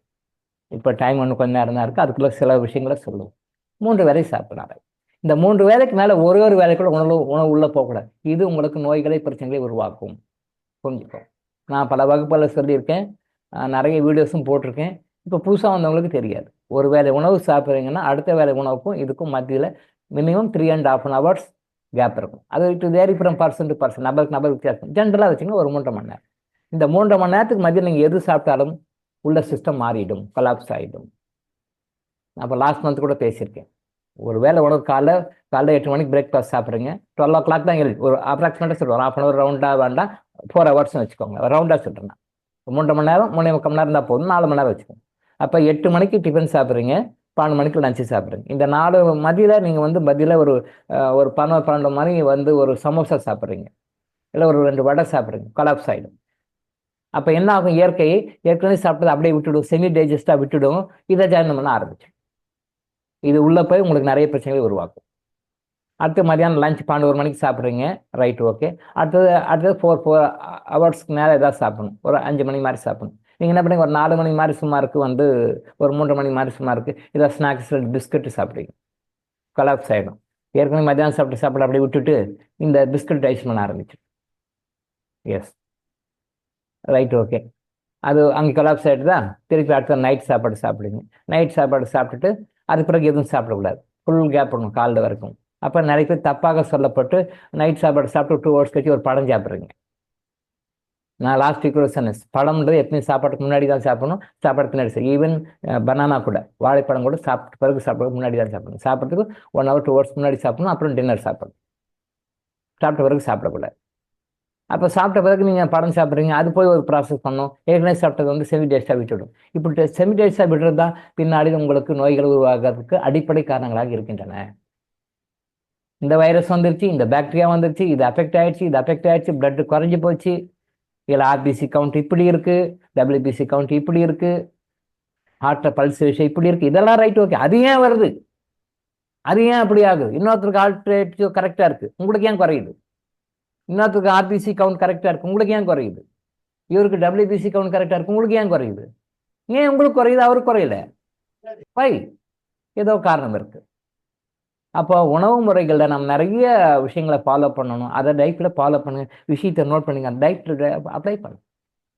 3 மணி 3 டைம் சாப்பிடலாம், ஓகே. அதுக்கு மதியம் முடிஞ்ச வரைக்கும் அவாய்ட் பண்ணுங்க. கோவில் பிரசாதமாகவே இருந்தாலும் கூட, கோயிலில் கொடுக்குற பிரசாதமாக இருந்தாலும் கூட நான் சாப்பிட மாட்டேன். எல்லாரும் போவாங்க, கோயிலில் பிரசாதம் சார் அப்படின்னு எப்படியா கொடுத்தாங்கன்னா கூட, இல்லை கோயில் பிரசாதம் கொண்டு கொடுப்பாங்க சார், கோயிலில் பிரசாதம் அது ஹானர் பண்ணணும். கோயில் பிரசாதத்துக்கு ஒரு ஸ்பெஷல் பவர் இருக்குது, அதில் மாட்டு கருத்து இருக்குது. பட் எல்லாம் டொப்பு வாயில போட்டுருங்க, நான் மட்டும் அதை அப்படியே எடுத்து வச்சிருவோம், அப்படியே வச்சுருங்க, அப்படி வைங்க, நான் சாப்பிடும்போது கொடுங்க. என்ன டாக்டர் கொஞ்சம் தான் டாக்டர் சாப்பிடுங்க? இல்லை, கொஞ்சம் சாப்பிட்டாலும் இயற்கைக்கு விரோதமான விஷயம் தான், அது அப்படி சாப்பிட வேண்டாம் அப்படின்னு சொல்லிட்டு அதை அப்படியே வச்சுருந்து அந்த கோயில் பிரசாதம் அடுத்த வேலை சாப்பிடும்போது வீட்டில் கொண்டு வந்து வைப்பாங்க. எதாவது கோயில் பிரசாதம், ரைட், அதை சாப்பிட்டு அப்படி சாப்பிடும். கோயில் பிரசாதமாக இருந்தாலும் கூட நீங்கள் கோயிலில் போய் பாருங்கள், கோயிலில் பிரசாதம் கொடுப்பாங்க, ஏன்னா அப்படி கையில் தொண்டையில் வச்சு கொடுப்பாங்க. நீங்கள் வெளியே வந்தோடனே டப்பு நல்லா சாப்பிடுவாங்க. கோயில் பிரசாதமாகவே இருந்தாலும் கூட அந்த 3.5 4 hours கேப்பில் இருக்கும். நீங்கள் பாருங்கள், நிறைய கோயிலில் நான் பார்ப்பேன், போனால் கொடுப்பாங்க. இந்த புரட்டாசி மாதத்துக்கு கோயிலெல்லாம் கொடுப்பாங்க, பிரசாதம் கொடுப்பாங்க, நவராத்திரிக்கு கொடுப்பாங்க, மற்ற இடத்துலாம் கொடுப்பாங்க, பிரசாதம் கொடுப்பாங்க. அது டிவைன் ப்ராடக்ட் தான், அதுக்கு ஒரு சக்தி இருக்குது. கோயிலில் வந்து பிரசாதமாக கொடுக்கறதுக்கு ஒரு சக்தி இருக்குது, அது உண்மைதான், அது மாற்று கருத்து இல்லை. பட் அது அப்படியே வச்சுருந்தா அப்புறம் சாப்பிடலாம். நீங்கள் கொடுத்த பாருங்கள், அடுத்த 5 நிமிஷம் காலி ஆகிடும். அப்படி உட்காந்து குரூப்பாக சாப்பிடுங்க. சாப்பாடு டைமுக்கு அது சம்மந்தமே இருக்க, கேட்டால் கோயில் பிரசாதம் சார் சாப்பிடுங்க. கோயில் பிரசாதமாக இருந்தாலும் அப்படிதான் சாப்பிடும். அந்த சைக்கிள் மாறக்கூடாது. தயவு செய்து டின்னடு பேக்கடு ஃபுட்ஸ் எதுவுமே வாங்காதீங்க, கொடுக்காதீங்க. இப்போ மசாலான்னு சொல்கிறாங்க, இப்போ மசாலா பொருட்கள் தான் நிறைய யூஸ் பண்ணுறாங்க. நிறைய கிச்சனில் கூட நான் ஹோம்டே மீல்ஸ் சொல்கிறாங்க. உள்ளே போய் பார்த்தா உள்ள அந்த மசாலா பொருட்கள்லாம் பேக்கடாக தான் இருக்குது, உள்ள மசாலா பொருட்கள் பேக்கடாக. அப்போ வந்து அது வந்து ஹோம்லி மீல்ஸ் நம்ம சொல்லக்கூடாது, சும்மா தப்பு நம்ம ஏமாற்றிக்கணும். ஹோம்லி மீல்ஸ் எல்லாம் கிடையாது, அந்த சொந்த மசாலாலாம் நம்ம வீட்டில் அரைச்சி பண்ணது தான் உண்மை. உங்கள் வீட்டிலே அரைத்த மாதிரி நாங்கள் அரைக்கிறோம்னு சொல்லி அட்வர்டைஸ்மெண்ட் கொடுக்குறாங்க.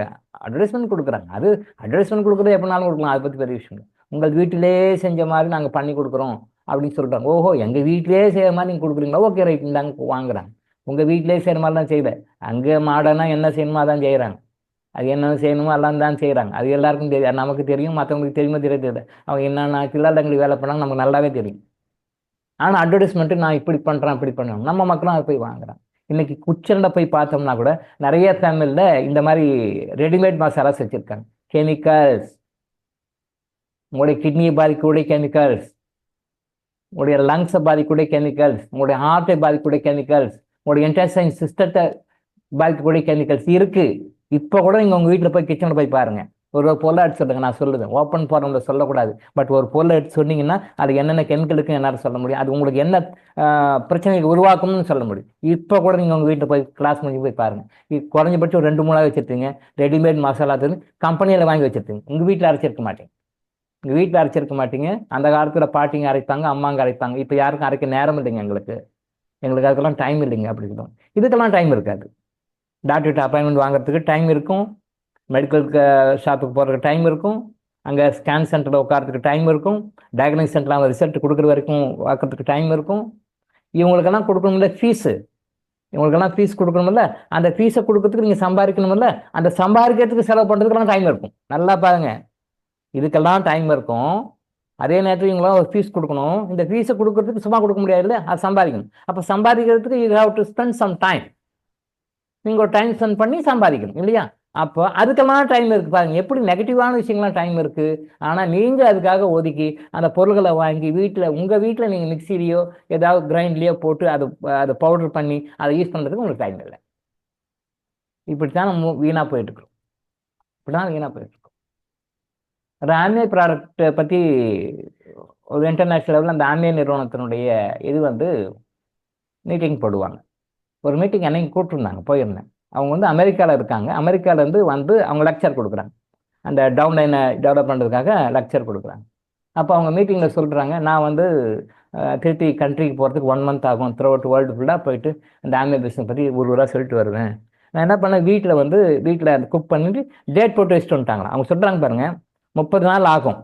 ஸோ 1ஆம் தேதிக்கு இது, 2ஆம் தேதிக்கு இது, 3ஆம் தேதிக்கு இது, 4ஆம் தேதிக்கு இதுன்னு சொல்லிட்டு நான் 30 கண்டெய்னரில் எங்கள் வீட்டில் வச்சுட்டு வந்துட்டேன். அவங்க என்ன பண்ணுவாங்க, அந்தந்த நாளில் அவங்க எடுத்து குக் பண்ணி சாப்பிட்ருவாங்க.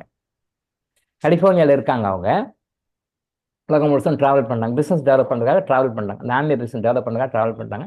ஊராக போய் மோட்டிவேட் பண்ணி அவங்களுக்கு அது சொல்லணும். அது அவங்களுடைய வேலை.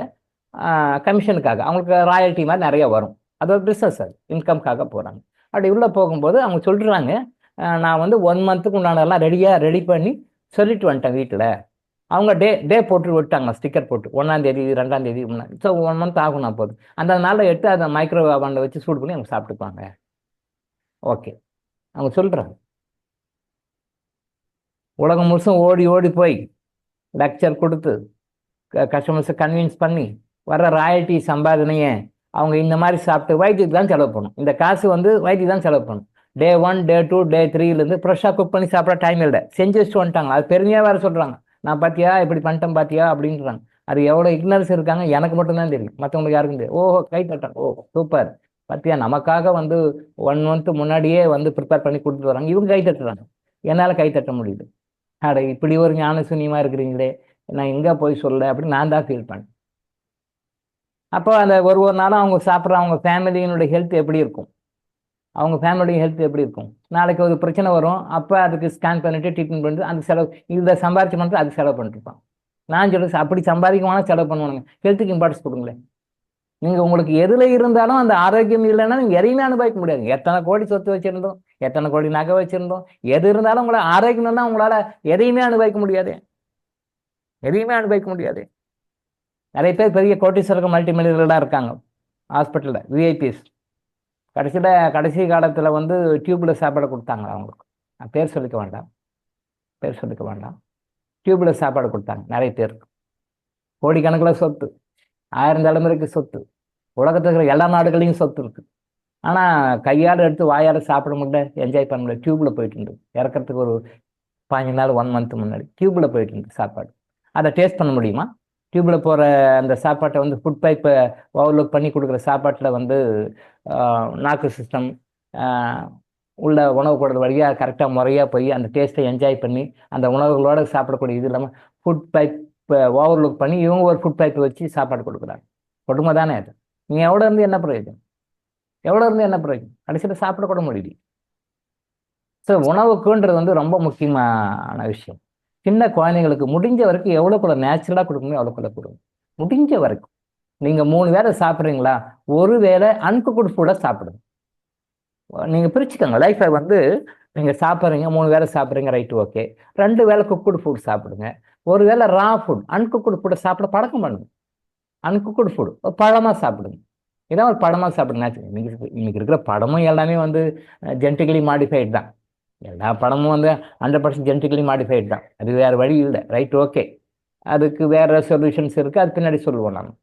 ஸோ அட்லீஸ்ட் ஒரு வேளை 3 வேளை ஒரு வேளை அதாவது குக்குடு ஃபுட்டு அன்குக்குடு ஃபுட்டு மிக்ஸ் பண்ணி சாப்பிடக்கூடாது. நல்லா புரிஞ்சுக்காங்க. ஒரு குக்குடு ஃபுட்டும் அன்குக்குடு ஃபுட்டும் மிக்ஸ் பண்ணி சாப்பிடக்கூடாது. சமைச்ச உணவு சமைக்காம உணவு அப்படி சாப்பிடக்கூடாது. சமைச்ச உணவு மட்டும்தான்.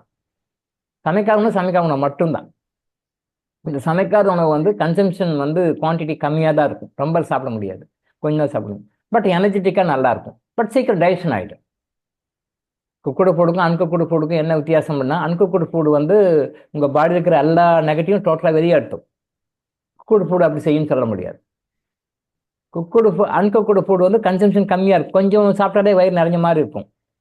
பட் குக்குடு ஃபுட் கொஞ்சம் நிறைய உள்ளே எடுக்கும். அதுக்கு எனர்ஜி வேணும், கலோரி வேணும். அதை ரிமூவ் பண்ணுறதுக்கு உடம்பு டைஜஸ்ட் நிறைய வேலை செய்யணும். பட் அன்குக்குடு ஃபுட்டுக்கு வந்து அவ்வளோ தேவைப்படாது. எனர்ஜி நல்லா கொடுக்கும், சீக்கிரம் டைஜஷன் எடுக்கும். கம்பேர் பண்ணோம்னா அன்குக்குடு ஃபுட் வந்து சீக்கிரம் டைஜஷன் பண்ணும், சாப்பாடு கம்மியாக தான் இழுக்கும். பட் உடம்புக்கு நல்ல எனர்ஜி கொடுக்கும். ஒரு வேளை ட்ரை பண்ணி பாருங்க. லைஃப்பில் ஒரு வேளை ட்ரை பண்ணும், ஒரு வேளை. அப்படி அதை மிக்ஸ் பண்ண வேண்டாம். பட் சீக்கிரம் பசிக்கும். நீங்கள் இந்த அன்குக்குடு ஃபுட் சாப்பிட்டீங்கன்னா ஒரு 2 நேரத்துலாம் பசிக்கும், 3 நேரத்தில் பசிக்கும், நல்லா பசிக்கும். நேச்சுரலாக டைஜஷன் ஆகிட்டு பசிக்கும். பட் குக்குடு ஃபுட் சாப்பிட்டீங்கன்னா அப்படி சீக்கிரம் பசிக்காது. அப்படியே சில பேர் பசிக்கணும், அது பொய் பசியாக இருக்கும். உண்மையான பசி கிடையாது. அப்படி ஒரு கிரேவிங் அப்படி வரும். 3 வேளை சாப்பாடு எல்லாராலையும் 2 வேளை தான் சாப்பிடணும்னு சொல்லணும். இன்னைக்கு இருக்கிற காலகட்டத்தில் ஏன் 2 வேளை சாப்பாடு இப்போ 3 வேளை சாப்பாடு வருதுன்னா, அப்போ வந்து பழைய காலத்தில் வந்து அந்த இயற்கையான முறையில், பாரம்பரியமான முறையில், அந்த ஆர்கானிக்கான ஒரு நேச்சுரலாகவே ஆர்கானிக்காக விளைவிச்சதுனால அந்த சாப்பிட்ற சாப்பாட்டு இருக்கிற நியூட்ரிஷன்ஸ் வந்து ரொம்ப அதிகமாக இருக்கும். அந்த நியூட்ரிஷன் சாப்பிட்டா உங்களுக்கு தாக்கு பிடிக்கும். ஒரு வேளை சாப்பிட்டா தாக்கு பிடிக்கும். பட் இன்னைக்கு நம்ம சாப்பிட்ற சாப்பாட்டில் நம்ம பாடிக்கு தேவையான அந்த நியூட்ரியன்ஸ் இல்லாததுனால நமக்கு பசிக்குது. நம்ம 3 வேளை சாப்பிட்ற குறைன்னு நம்ம சொல்கிறோம். பட் இருந்தாலும் ஏன் அது மாதிரி சுச்சுவேஷன் வருதுன்னா, அப்போ அந்த காலத்தில் 2 வேளை சாப்பிட்டாங்க. அந்த எனர்ஜி வந்து நல்லா அது சஸ்டெயினாக இருந்தது. அதனால அவங்க 2 வேளை சாப்பிட்டு இருந்தாங்க. பட் இன்னைக்கு அது மாதிரி சாப்பாட்டு சத்தே இல்லை. நம்ம சக்கைனா சாப்பிட்டு இருக்கோம். நம்ம நினச்சிட்டு இருக்கோம் நம்ம நல்லா ஹைஜீனிக்காக சாப்பிடணும். இல்லை, சக்கையை சாப்பிட்டு கொண்டிருக்கின்றோம். அந்த சக்கையை சாப்பிட்டுட்டு இருக்கும்போது எனர்ஜி தேவைப்படுது, அதுக்கு இன்னும் பாடிக்கு தேவைப்படுது. அப்போ எனர்ஜி தேவைப்படுறதுனால நீ இதை சாப்பிடு, அதை சாப்பிடு, இயற்கை அது வந்து நம்மளை தூண்டுது. அதனால தான் 3 வேளை சாப்பிட்றோம். சரி, ஓகே, போட்டோம். முடிஞ்ச வரைக்கும் அதுக்கு மேலே சாப்பிடாது இருக்க பாருங்க. மதியில் எதுவும் சாப்பிடாதீங்க. அது இருந்தாலும் வச்சு சாப்பிடுங்க. லிக்விடுக்கு மட்டும் ஒரு ஸ்பெஷல் பர்மிஷன் ஒன்றா எடுத்துக்கலாம். ஒரு பால் சாப்பிட்றீங்க, இல்லை ஒரு ஜூஸ் சாப்பிட்றீங்க, தண்ணி சாப்பிட்றீங்க, இந்த மாதிரி ஏதாவது ஒரு மோர் சாப்பிட்றீங்க. இந்த மாதிரி லிக்விடாக சாப்பிட்டீங்கன்னா அதுக்கு வந்து பெரிய பாதிப்பு எதுவும் கிடையாது. முடிஞ்ச வரைக்கும் அதை கூட அவாய்ட் பண்ண. தண்ணி வேணால் குடிக்கலாம். தண்ணி தாகம் எடுத்தால் குடிக்கலாம். எப்போ வேணாலும் தண்ணி குடிக்கலாம், தப்பே கிடையாது. தாகம் எடுத்தால் குடிக்கும். கண்டிப்பாக தாகம் எடுத்தால் அதை வந்து தடுக்க வேண்டாம், கண்டிப்பாக குடிங்க. ஆனால் சாப்பிடும்போது பக்கத்தில் பாத்திரத்தை வச்சுட்டு சாப்பிடுவாங்க நிறைய பேர். சாப்பிடும்போது பக்கத்தில் சாப்பாடு வச்சுட்டு சாப்பிடுவோம். தண்ணி பக்கத்தில் இருக்கும். ஒரு காலம் சாப்பாடு தண்ணி, ஒரு சாப்பாடு அப்படி சாப்பிடக்கூடாது. எப்பவுமே சாப்பிட்றதுக்கு முன்னாடி கொஞ்சம் ஒரு மேக்ஸிமம் வந்து 40 ml 50 ml வச்சுக்கோங்க. அந்த அளவுக்கு தண்ணி எடுத்து முடக்கம் குடிச்சிடக்கூடாது. கொஞ்சமாக ஸ்லோவாக கொஞ்சமாக அப்படியே சொல்லி சாப்பிட்டு அதை நான் அது பிறகு சாப்பிட ஆரம்பிக்கிறேன். அது பிறகு சாப்பிடும். இந்தியன் சிஸ்டம் வந்து அப்படி தான். ஃபஸ்ட்டு தண்ணி முதல்ல எடுத்து கொஞ்சமாக சாப்பிட்டுட்டு அதுக்கு பிறகு அப்புறம் தான் சாப்பிடுவாங்க. இது மந்திரம்னு சொல்லுவாங்க. மந்திரம் சொல்லி ஆச்சமனம் பண்ணி அந்த வாட்டர் எடுத்து சாப்பிடுவாங்க. ட்ரெடிஷ்னலாக இருக்கிற பெரும்பாலும் வைணவர்கள் வந்து அதை கரெக்டாக செய்வாங்க. சைவர்களை விட வைணவர்கள் வந்து கரெக்டாக செய்வாங்க. கரெக்டாக ஆச்சமனம்னு சொல்லி அந்த பெருமாளுடைய பேரை சொல்லி கொஞ்சமாக தண்ணி விட்டு அதை சாப்பிடுவாங்க. அந்த முறை இன்னமும் சில பேர் ஃபாலோ பண்ணுறாங்க. இன்னமும் கொஞ்சம் இருக்குது, நிறைய பேர்கிட்ட போயிடுச்சு, கொஞ்சம் இருக்குது. அது என்னென்னா அந்த அசோதாகஸ் சொல்லி இல்லையா, உணவு குழாய், அந்த உணவு குழாய் வந்து லூசன் பண்ணும், கொஞ்சம் ஃப்ரீ பண்ணும். அந்த உணவு முறையில் அப்படியே ஃப்ரீ பண்ணிட்டு அப்புறம் ஏன்னா அது இப்படி ஒட்டிட்டு இருக்கு. சாப்பாடு போகும்போது விரியும், சாப்பிடும்போது விரியும், சாப்பிட்ட பிறகு குஞ்சு அப்படி விரிஞ்சு அந்த ப்ராசஸ் பண்ணனால நீங்கள் சாப்பிட்ற சாப்பாடு அங்கேருந்து அப்படிங்க ட்ராவல் பண்ணுது. அது போய் யார் தள்ளுறாங்க? மோட்டரை வச்சு தள்ளுறோம், ஆட்டோமேட்டிக் பம்ப் வச்சு தள்ளுறோம்? இல்லை, அது சாப்பிட்டோன்னே அந்த ப்ராசஸ் இயற்கை அப்படி தள்ளி ஜிக்ஜாக் மொமெண்ட் அப்படி கொண்டு போகுது. அப்போ அது கொஞ்சம் லூசன் பண்ணும் அப்படின்றதுக்காக தான் அந்த காலத்தில் என்ன பண்ணாங்க, முதல்ல வந்து தண்ணி சாப்பிட வச்சாங்க. கொஞ்சமாக மேக்ஸிமம் 50 ml, அவ்வளோதான். அதுக்கான சாப்பிடக்கூடாது. தென் அதுக்கப்புறம் சாப்பிட்டு முடிச்ச பிறகு குறைந்தபட்சம் 1 மணி நேரம் வரைக்கும் தண்ணி சாப்பிடக்கூடாது. Minimum 1 hour. 1 ஹவருக்கு மேலே ஒரு 2 ஹவர்ஸ் ஆச்சுன்னா பெஸ்ட். அதுக்கு பிறகு சாப்பிடலாம். இந்த லொடக்கு மத்தியில் சாப்பிட்றது தப்பு. நம்ம முறையாக சரியாக சாப்பிட்டோம்னா தண்ணியை இழுக்காது. நீங்கள் அப்படி சாப்பிட்டீங்கன்னா அது செமி டைஜஸ்டாக இருக்கும். அந்த உணவில் இருக்கின்ற சத்துக்கள் சாரங்கள் உங்கள் உடம்புல ஒட்டாது. சாப்பிடுவீங்க. நல்லா படித்த பெரிய வசதியானவங்க விஷயம் தெரிஞ்சவங்க கூட இந்த தப்பை செய்கிறாங்க. தெரியல, யாரும் சொல்லிக் கொடுக்கல, எப்படி சாப்பிடணும்னு சொல்லிக் கொடுக்கல. அதான் நிறைய பேர் சொல்லுவாங்க, சார் எப்படி சாப்பிடணுன்றதை பற்றியே நீங்கள் ஒரு கிளாஸ் எடுத்தீங்கனாலே போதும் சார், நிறைய கோடி சம்பாதிக்கலாம் சார், நீங்கள் சொல்லுங்கள் சார், நான் ஏற்பாடு பண்ணி கொடுக்குறேன், நீங்கள் ஆன்லைனில் கிளாஸ் எடுங்க சார், சாப்பிட்றத பற்றி மட்டுமே நீங்கள் பேசுங்க டாக்டர், கோடிக்கணக்கில் பணம் சம்பாதிக்கலாம், நான் பண்ணி கொடுங்க, நீங்கள் சொல்லுங்கள் டாக்டர், நீங்கள் உட்காந்து பேசுங்க, அவ்வளோதான், வேற ஒன்றும் வேண்டான்னார். 15 இயர்ஸ் பேக்வர்ட். அவர் இன்டர்நேஷனல் லெவலில் பிஸ்னஸ் பண்ணுறவர். அவர் சொன்னார், சார் நீங்கள் இவ்வளோ விஷயங்கள்லாம் இருக்குது, எப்படி சாப்பிட்றதுன்னு தெரியலன்றீங்களே, ஆனால் நீங்கள் சொல்கிற விஷயமெல்லாம் கரெக்டாக தான் இருக்குது, இது தெரியாத கோடிக்கணக்கான மக்கள் இருக்காங்க சார், நீங்கள் வந்து ஆன்லைனில் கிளாஸ் எடுங்க சார், நான் ஒரு சப்ஸ்கிரிப்ஷன் மாதிரி ஒரு பேமெண்ட் மாதிரி போடுறேன் சார், கோடிக்கணக்கில் பணம் சேருங்க சார், உட்காந்து இருக்க சம்பாதிக்கலாம் சார், நான் பண்ணுறேன் சார், நீங்கள் பேசுங்க சார், போதும், இல்லை வேண்டாம் அப்படின்னு சொல்லிட்டாங்க. இதுதான் உண்மை, இதுதான் உண்மை. சாப்பிடும்போது தயவுசெய்து தண்ணீர் குடிக்காதீர்கள். ரொம்ப தண்ணி தாக எடுக்குது, இல்லை விக்கல் மாதிரி அப்போ சாப்பிடலாம், தப்பு கிடையாது. ஏன் விக்கல் வருது? விக்கல் ஏன் வருது தெரியுமா? ஏன் விக்கல் வருதுன்னா, நீங்கள் சாப்பிடுகின்ற அந்த உணவு கூட ட்ரையாக இருக்கிறதுனால வருது. ட்ரையாக இருக்கிறதுனால வருது. அப்போ நீங்கள் இந்த நான் சொல்கிற மாதிரி இந்த தண்ணியை கொஞ்சம் கொஞ்சமாக ஒரு நிமிஷம் ஆகும், டபக்குன்னு அப்படியே குடிச்சிடக்கூடாது. கொஞ்சமாக அப்படியே பண்ணிட்டு நீங்கள் குடிச்சு பாருங்கள், விக்கல் வராது. இது நம்ம சிஸ்டம், இந்தியன் சிஸ்டம். பட் இதை தான் அந்த உணவு குழாயை அதை ஸ்மூத் பண்ணுறதுக்காக ஆங்கில முறையில் இருக்கிறவங்க யூரோப்பியன் பீப்புள் சூப் கொடுக்குறாங்க. பட் அந்த கல்ச்சர் பார்த்தா நம்மளும் சூப்பு தான் குடிக்கிறாங்க காலையில். அதை லஞ்சுக்கு முன்னாடி போடணும்னா சாப்பாட்டுக்கு முன்னாடி சூப் குடிக்கிறாங்க. 5 ஸ்டார் ஹோட்டல் மீட்டிங்கெல்லாம் நடக்கும், நான் நிறைய போவேன். போகும்போது 8 உடனே போனால் சூப்பில் லைன் நிற்கும், எல்லாரும் சூப் தான் சாப்பிடுவாங்க. தப்பு, தெரியல அவங்களுக்கு தெரியல.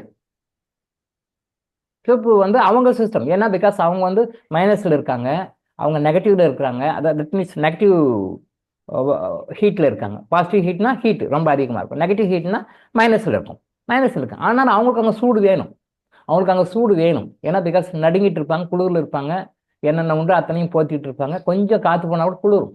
அதனால் அவங்க மைனஸில் இருக்கிறதுனால அவங்க சூப் சாப்பிட்டு கொஞ்சம் அந்த உணவு குடையை ஃப்ரீ பண்ணிக்குவாங்க. தென் அதுக்கு பிறகு அவங்க சாப்பிடுவாங்க. அதுக்காக அவங்க குழந்தை முறை. பட் நம்ம டிராபிக்கல் கண்ட்ரியில் இருக்கோம், நாம் எதுக்கு சூப் சாப்பிடணும்? சாப்பிடக்கூடாது. ஆனால் நம்ம சூப் சாப்பிட ஆரம்பிச்சிட்டோம். இந்த ஆச்சமனம்னு சொல்லுவாங்க. அது அந்த முறைப்படி நீங்கள் அப்படியெல்லாம் வேண்டாம், நீங்கள் தண்ணி எடுத்து கொஞ்சம் தொண்டையை நினச்சிட்டு அப்புறம் சாப்பிடும். அந்த பழக்கம் பண்ணிப்பாரு, நிறைய நோய்கள் தவிர்க்கப்படும்.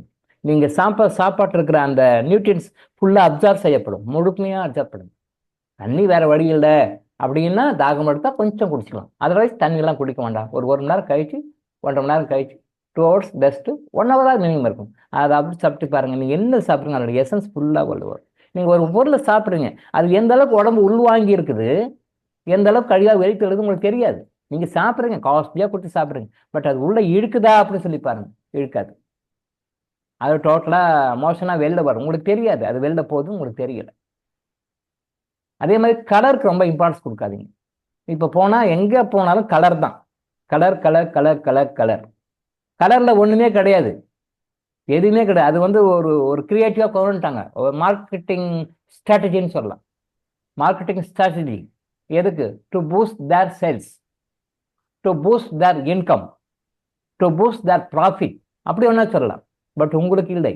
நீங்கள் எந்த உணவுப் பொருள் செஞ்சாலும், இல்லை எந்த பலகாரம் செஞ்சாலும், எந்த செஞ்சாலும் என்ன கலர் வருதோ அதை அக்செப்ட் பண்ணிங்க. அதுதான்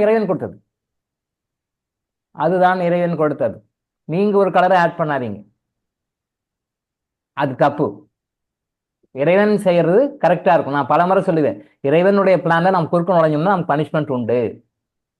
எப்படி கரண்ட் போகிற ஒயரில் போய் நம்ம கையை வச்சா நம்ம கொடுப்பு, நம்ம திமிரு நமக்கு ஷாக் அடிக்குமோ, அதே மாதிரி இறைவன் ஒரு பிளான் வச்சிருக்கிறாருன்னா அந்த பிளான்ல நீங்கள் குறுக்க நுழையாதீங்க. எந்த உணவுப் பொருளாக இருந்தாலும் கலர் பிக்மெண்ட்ஸ் ஆட் பண்ணாதீங்க. நான் சின்ன பையனாக இருக்கும்போது கேள்விப்பட்டிருக்கேன், கேசரி பவுடரும் கடையில் விற்பாங்க, கேசரி பவுடர் போடுவாங்க, ஆனால் கேசரி பண்ணும்போது அந்த பவுடர் வாங்கி போடுவாங்க அப்படின்னு சொல்லி கேள்விப்பட்டிருக்கேன். அம்மா சொல்லியிருக்கிறாங்க. ஆனால் நம்ம வீட்டில் கேசரி செஞ்சால் கேசரி பவுடர் போட மாட்டாங்க, அம்மா போட மாட்டாங்க. எல்லார் வீட்லையும் செஞ்சாங்கன்னா கேசரி செஞ்சாங்க அப்படின்னு சொல்லிட்டு அந்த பவுடர் போடுவாங்க. கொஞ்சம் பிஞ்சு பவுடர் போடுவாங்க. அப்போ நான் சொல்றது 40 இயர்ஸ் பேக், 50 இயர்ஸ் பேக். அப்போ சின்ன குழந்தையா இருக்கும்போது அப்போ அதுவே பெரிய கெமிக்கலாக இருந்தது. அதுவே சொல்லுவாங்க, அம்மா இதெல்லாம் போடக்கூடாது, தப்பு, நிறைய பேர் தெரியாமல் போட்டிருக்காங்க, நம்ம வீட்டிலலாம் அப்படி இப்படிலாம் போடக்கூடாது அப்படின்னு சொல்லிட்டு எது பண்ணாலும் நம்ம வீட்டில் அந்த கலர் நேச்சுரல் கலர் தான் இருக்க முடியும். அம்மா அதெல்லாம் வாங்க மாட்டாங்க, போட மாட்டாங்க அப்போவே. ஆனால் இப்போ அப்படி கிடையாது.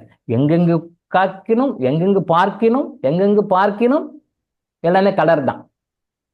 நீங்கள் ஒரு பேக்கரி போய் பாருங்க, இல்லை ஒரு ஸ்வீட் ஷாப் போய் பாருங்க, அத்தனையும் கலராக தான் இருக்கும். நீங்கள் ஸ்வீட் ஷாப்பில் போய் பாருங்க, அத்தனையும் டிஃப்ரெண்ட் கலராக தான் இருக்கும். அத்தனையும் போய் உங்கள் கிட்னி அடி வாங்கும்.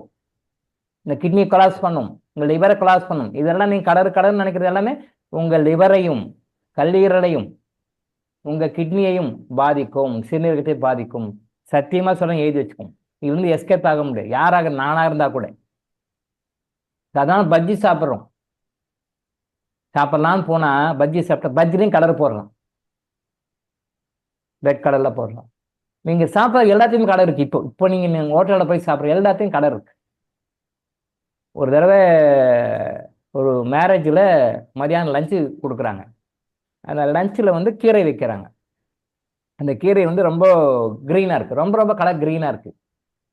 அது நல்லா தெரியுது, அது கெமிக்கல் தான் போட்டிருக்கான்னு நல்லா தெரியுது எனக்கு. ஏன்னா வீட்டில் நம்ம சமைக்கிறோம், வீட்டில் சாப்பிட்றோம், அந்த கலர் வர்ற. ஏன்னா நம்ம வீட்டில் வந்து கெமிக்கல்லாம் எதுவுமே யூஸ் பண்ண மாட்டாங்க. கலர் ட்ரீட்மெண்ட்ஸு, கலர் ஏஜென்ட்லாம் எதுவுமே யூஸ் பண்ண மாட்டாங்க. கலரிங் ஏஜென்சி யூஸ் பண்ண மாட்டாங்க. அந்த கீரை நல்லா தெரியுது. அப்புறம் அந்த சர்வரை கூப்பிட்டேன், இந்த கீரை போட்டிருந்து என்ன கீரை, ஏதோ ஒரு பேர் சொன்னார். சரி, இந்த கீரை இவ்வளோ கலர் வராதே, இதுக்கு வந்து நீங்கள் கெமிக்கல் ஏதாவது கலர் போட்டிருங்க. அப்படிலாம் இல்லை சார், நாங்களாம் போடுறதில்லை சார் அப்படின்னு சொல்லிட்டார். ஓ அப்படியா, சரி நீங்கள் போங்க. அதுக்கு மேலே அவர் குச்சி போட்டு வந்தார் சூப்பர்வைசர், அவரை கூப்பிட்டேன்.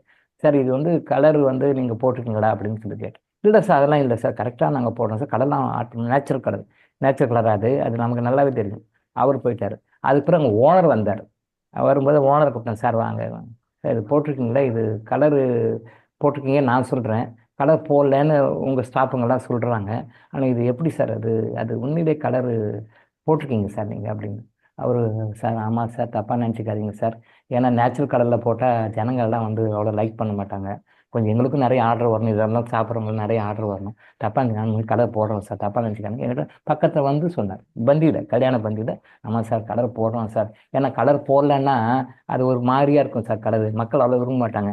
ஏன்னா நாங்கள் பாருங்கள் விசிட்டிங் கார்டெலாம் வச்சுக்கிறோம், முன்னாடி எங்கள் ப்ரோச்சர் விசிட்டிங் கார்டெலாம் வச்சுக்கிறோம், வரவங்களாம் அதை வந்து பார்த்து எங்களுக்கு அடுத்தடுத்து அவங்க ஃபங்க்ஷனுக்கு எங்களுக்கு ஆர்டர் கொடுக்கணும் சார், அதுக்காக அட்ராக்ட் பண்ணுறதுக்காக போடுறோம் சார், நீங்களாம் இது ப்ரெஸ் பண்ணாதீங்க சார் அப்படின்னு. இதுதான் உண்மை. சரி சார் நான் ப்ரெஸ் பண்ணல, விஷயத்தை கன்ஃபார்ம் பண்ணிக்கிட்டேன். இதுதான் உண்மை. நீங்கள் கல்யாணத்தில் சாப்பிட்ற சாப்பாட்டு அத்தனையும் கெமிக்கல் கலக்கப்படுது, நிறமிகள் கலக்கப்படுகின்றன, எல்லாத்துலேயும். இது எல்லாமே இப்போ உங்கள் லிவர் அடி வாங்கும், உங்கள் கிட்னி அடி வாங்கும். அப்போ நீங்கள் இந்த பிரச்சனை ஒரு சார், அந்த பிரச்சனை ஒரு சார் டாக்டர்கிட்ட போகிறீங்க, டாக்டர் என்ன பண்ணுவார்? டாக்டர் எந்த டாக்டராக கேட்டுக்கிறாரா நீங்கள் இந்த மாதிரி சாப்பிட்ற சாப்பாட்டில் கலர் ட்ரீட்மெண்ட்ஸ் இருக்கேன்? எந்த டாக்டர் இது வரைக்கும் கேட்டுருக்காங்களா பாருங்க. நான் கேட்பேன். அப்போ எந்த டாக்டராவது இது மாதிரி இந்த கலர் ட்ரீட்மெண்ட்ஸு கலரிங் ஏஜென்ட்ஸ் எல்லாம் நீங்கள் சாப்பிட்ருக்கீங்களா அப்படின்னு யாராவது கேட்குறாங்களா? யாரும் கேட்க மாட்டாங்க. அவங்க ட்ரீட்மெண்ட் தான் கொடுப்பாங்க. பட் உள்ள இன்னர் ரீசன்ஸ் வந்து, ஸோ தயவு செஞ்சு நீங்கள் வீட்டில் எது செய்கிறீங்க, பஜ்ஜி செய்கிறீங்க, இல்லை வேறு தீபாவளிக்கு ஏதாவது ஸ்வீட் செய்கிறீங்க, எது பண்ணாலும் அதுக்கு என்ன கலர் இருக்கோ அதை அக்செப்ட் பண்ணிக்கோங்க. இறைவனுக்கு கொடுத்ததை அக்செப்ட் பண்ணி, நீங்களா போய் புதுசாக ஒரு கலரை போட்டு, இந்த கலரை போட்டு கெமிக்கலில் போட்டு நீங்கள் லிவரையும் கெடுத்துக்காதீங்க, கிட்னியும் கெடுத்துக்காதீங்க. நிறைய விஷயங்கள் இருக்குது, சாப்பாடுன்னு பற்றி பேசினா நிறைய விஷயங்கள். ஸோ இதெல்லாம் சரி பண்ணாலே நமக்கு பிரச்சனைகள் சால்வ் ஆகிடும். நீங்கள் சாப்பிட்ற சாப்பாட்டில் உங்களுடைய வாழ்க்கையில் மகிழ்ச்சி தரக்கூடிய விஷயங்கள் இருக்குது, நீங்கள் சாப்பிட்ற சாப்பாடு துக்கங்களை தரக்கூடிய விஷயங்கள் இருக்குது. என்னென்ன சாப்பாடு உங்களுக்கு துக்கங்களை தரும்? நான்வெஜ் சாப்பிட்டா அது உங்களுக்கு கண்டிப்பாக உங்கள் ஆறால போய் உட்காந்து உங்களுடைய கர்மாவுக்கு தகுந்த மாதிரி நீங்கள் என்ன கஷ்டங்கள் அனுபவிக்கணுமோ அதை கொடுக்கும். அப்போ ஒரு கேள்வி வரலாம், சார் அப்போ சைவமே சாப்பிட்றாங்க, சைவமே சாப்பிட்ருக்காங்க, அவங்க நான்வெஜ் சாப்பிட்றது, பட் அவங்களும் தானே கஷ்டப்படுறாங்க, அது எப்படி டாக்டர் அப்படின்னு சொல்லி கேட்கலாம். சரியான கேள்வி தான், அதுக்கு நான் ஆன்சர் கொடுக்குறேன், தெளிவாக கொடுக்குறேன். இப்போ கேட்குற கேள்வி கரெக்டாக, சார் நான்வெஜ் சாப்பிட்றோம், இது உடம்பு கெடுதலுன்றீங்க, வாழ்க்கையில் பிரச்சனை வருன்றீங்க, ரைட்டு ஓகே. அப்போ நான்வெஜ்ஜே சாப்பிடா வெஜ்ஜு சாப்பிட்றவங்க இருக்காங்க, அந்த வெஜ்ஜு சாப்பிட்றவங்க மட்டும் அவங்க என்ன பெரிய ஓகேமா? அவங்க மட்டும் என்ன, அவங்களும் தானே கஷ்டப்படுறாங்க, அவங்களும் தானே வந்து சஃபர் ஆகுறாங்க, அவங்களுக்கு தானே நோய் வருது. அப்போ ஏன் நீங்கள் அவங்க மட்டும் வராமல் தானே இருக்கணும், ஏன் அப்படின்னு சொல்லி கேள்வி கேட்டுங்க. இந்த கேள்விக்கு ஆன்சர் இருக்குது, நம்ம அடுத்தடுத்த வகுப்புகளில் பார்ப்போம், அல்லது வந்து உணவை பற்றி பேசும்போது, இறைக்கட்டை பற்றி பேசும்போது டிஸ்கஸ் பண்ணுவோம், இல்லை வாய்ப்பு இருந்தால் மற்ற வகுப்புகளையும் பார்ப்போம். ஸோ இன்னைக்கு மணி 7 ஆயிடுச்சு. நம்ம இதோட முடிச்சுக்குவோம். நாளை நாம் மீண்டும் சந்திப்போம். சரியா? நன்றி, வணக்கம்.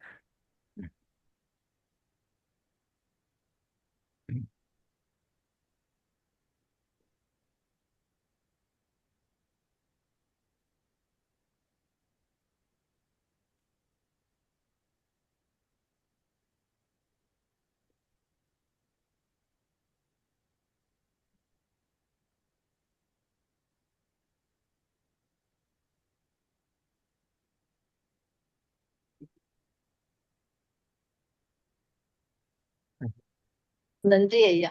நன்றி.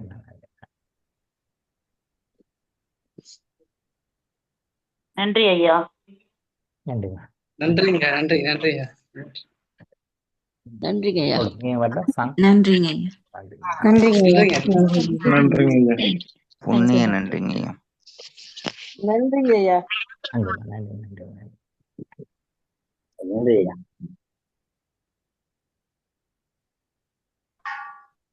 ஏன் வரலையா? டிவைன் சாங் முடிச்சோம், டிஸ்போஸ் ஆகும். ஓகேவா? டிவைன் சாங் முடிக்கும். எப்பவுமே ஃபைனலாக டிவைன் சாங் முடிச்சுட்டு அப்புறம் நம்ம போகலாம். நான் நிறைய டைம் சொல்லியிருக்கேன், டிவைன் சாங் வந்து நம்ம எனர்ஜி உள்ளே வரும்போது இன்ஃப்ளோ வந்து கரெக்டாக முடியும். ஸோ டிவைன் சாங் போகிறதுக்கு முன்னாடியே நிறைய பேர் சில பேர் போயிடுறீங்க. அது தப்பு, அப்படி வேண்டாம். என்ன ஒரு 2-3 நிமிஷம் தானே, கொஞ்சம் இருந்து அதை கேட்டு அப்புறம் அதுக்கு பிறகு நீங்கள் வெளில போயிடலாம். ஓகேவா? ரைட்.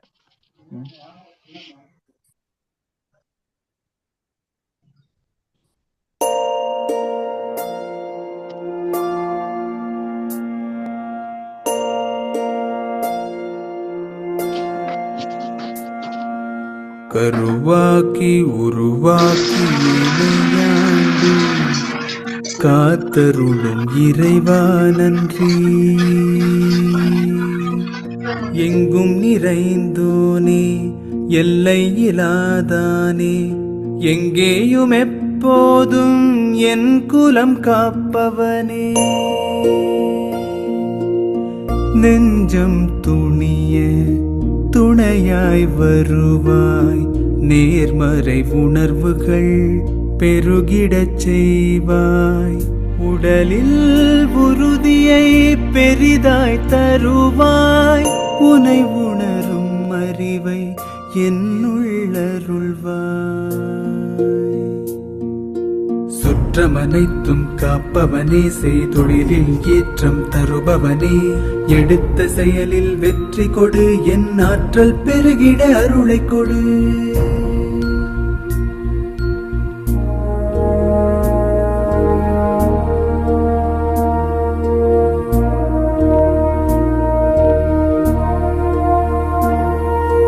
கருவாக்கி உருவாக்கி எனையாண்டு காத்தருளும் இறைவா நன்றி. வல்லமை தந்து நீ வளர்ச்சி கொடு, அகத்திலும் புறத்திலும் மலர்ச்சி கொடு. வளர்ச்சி கொடு, வளர்ச்சி கொடு, வளர்ச்சி கொடு, வளர்ச்சி கொடு.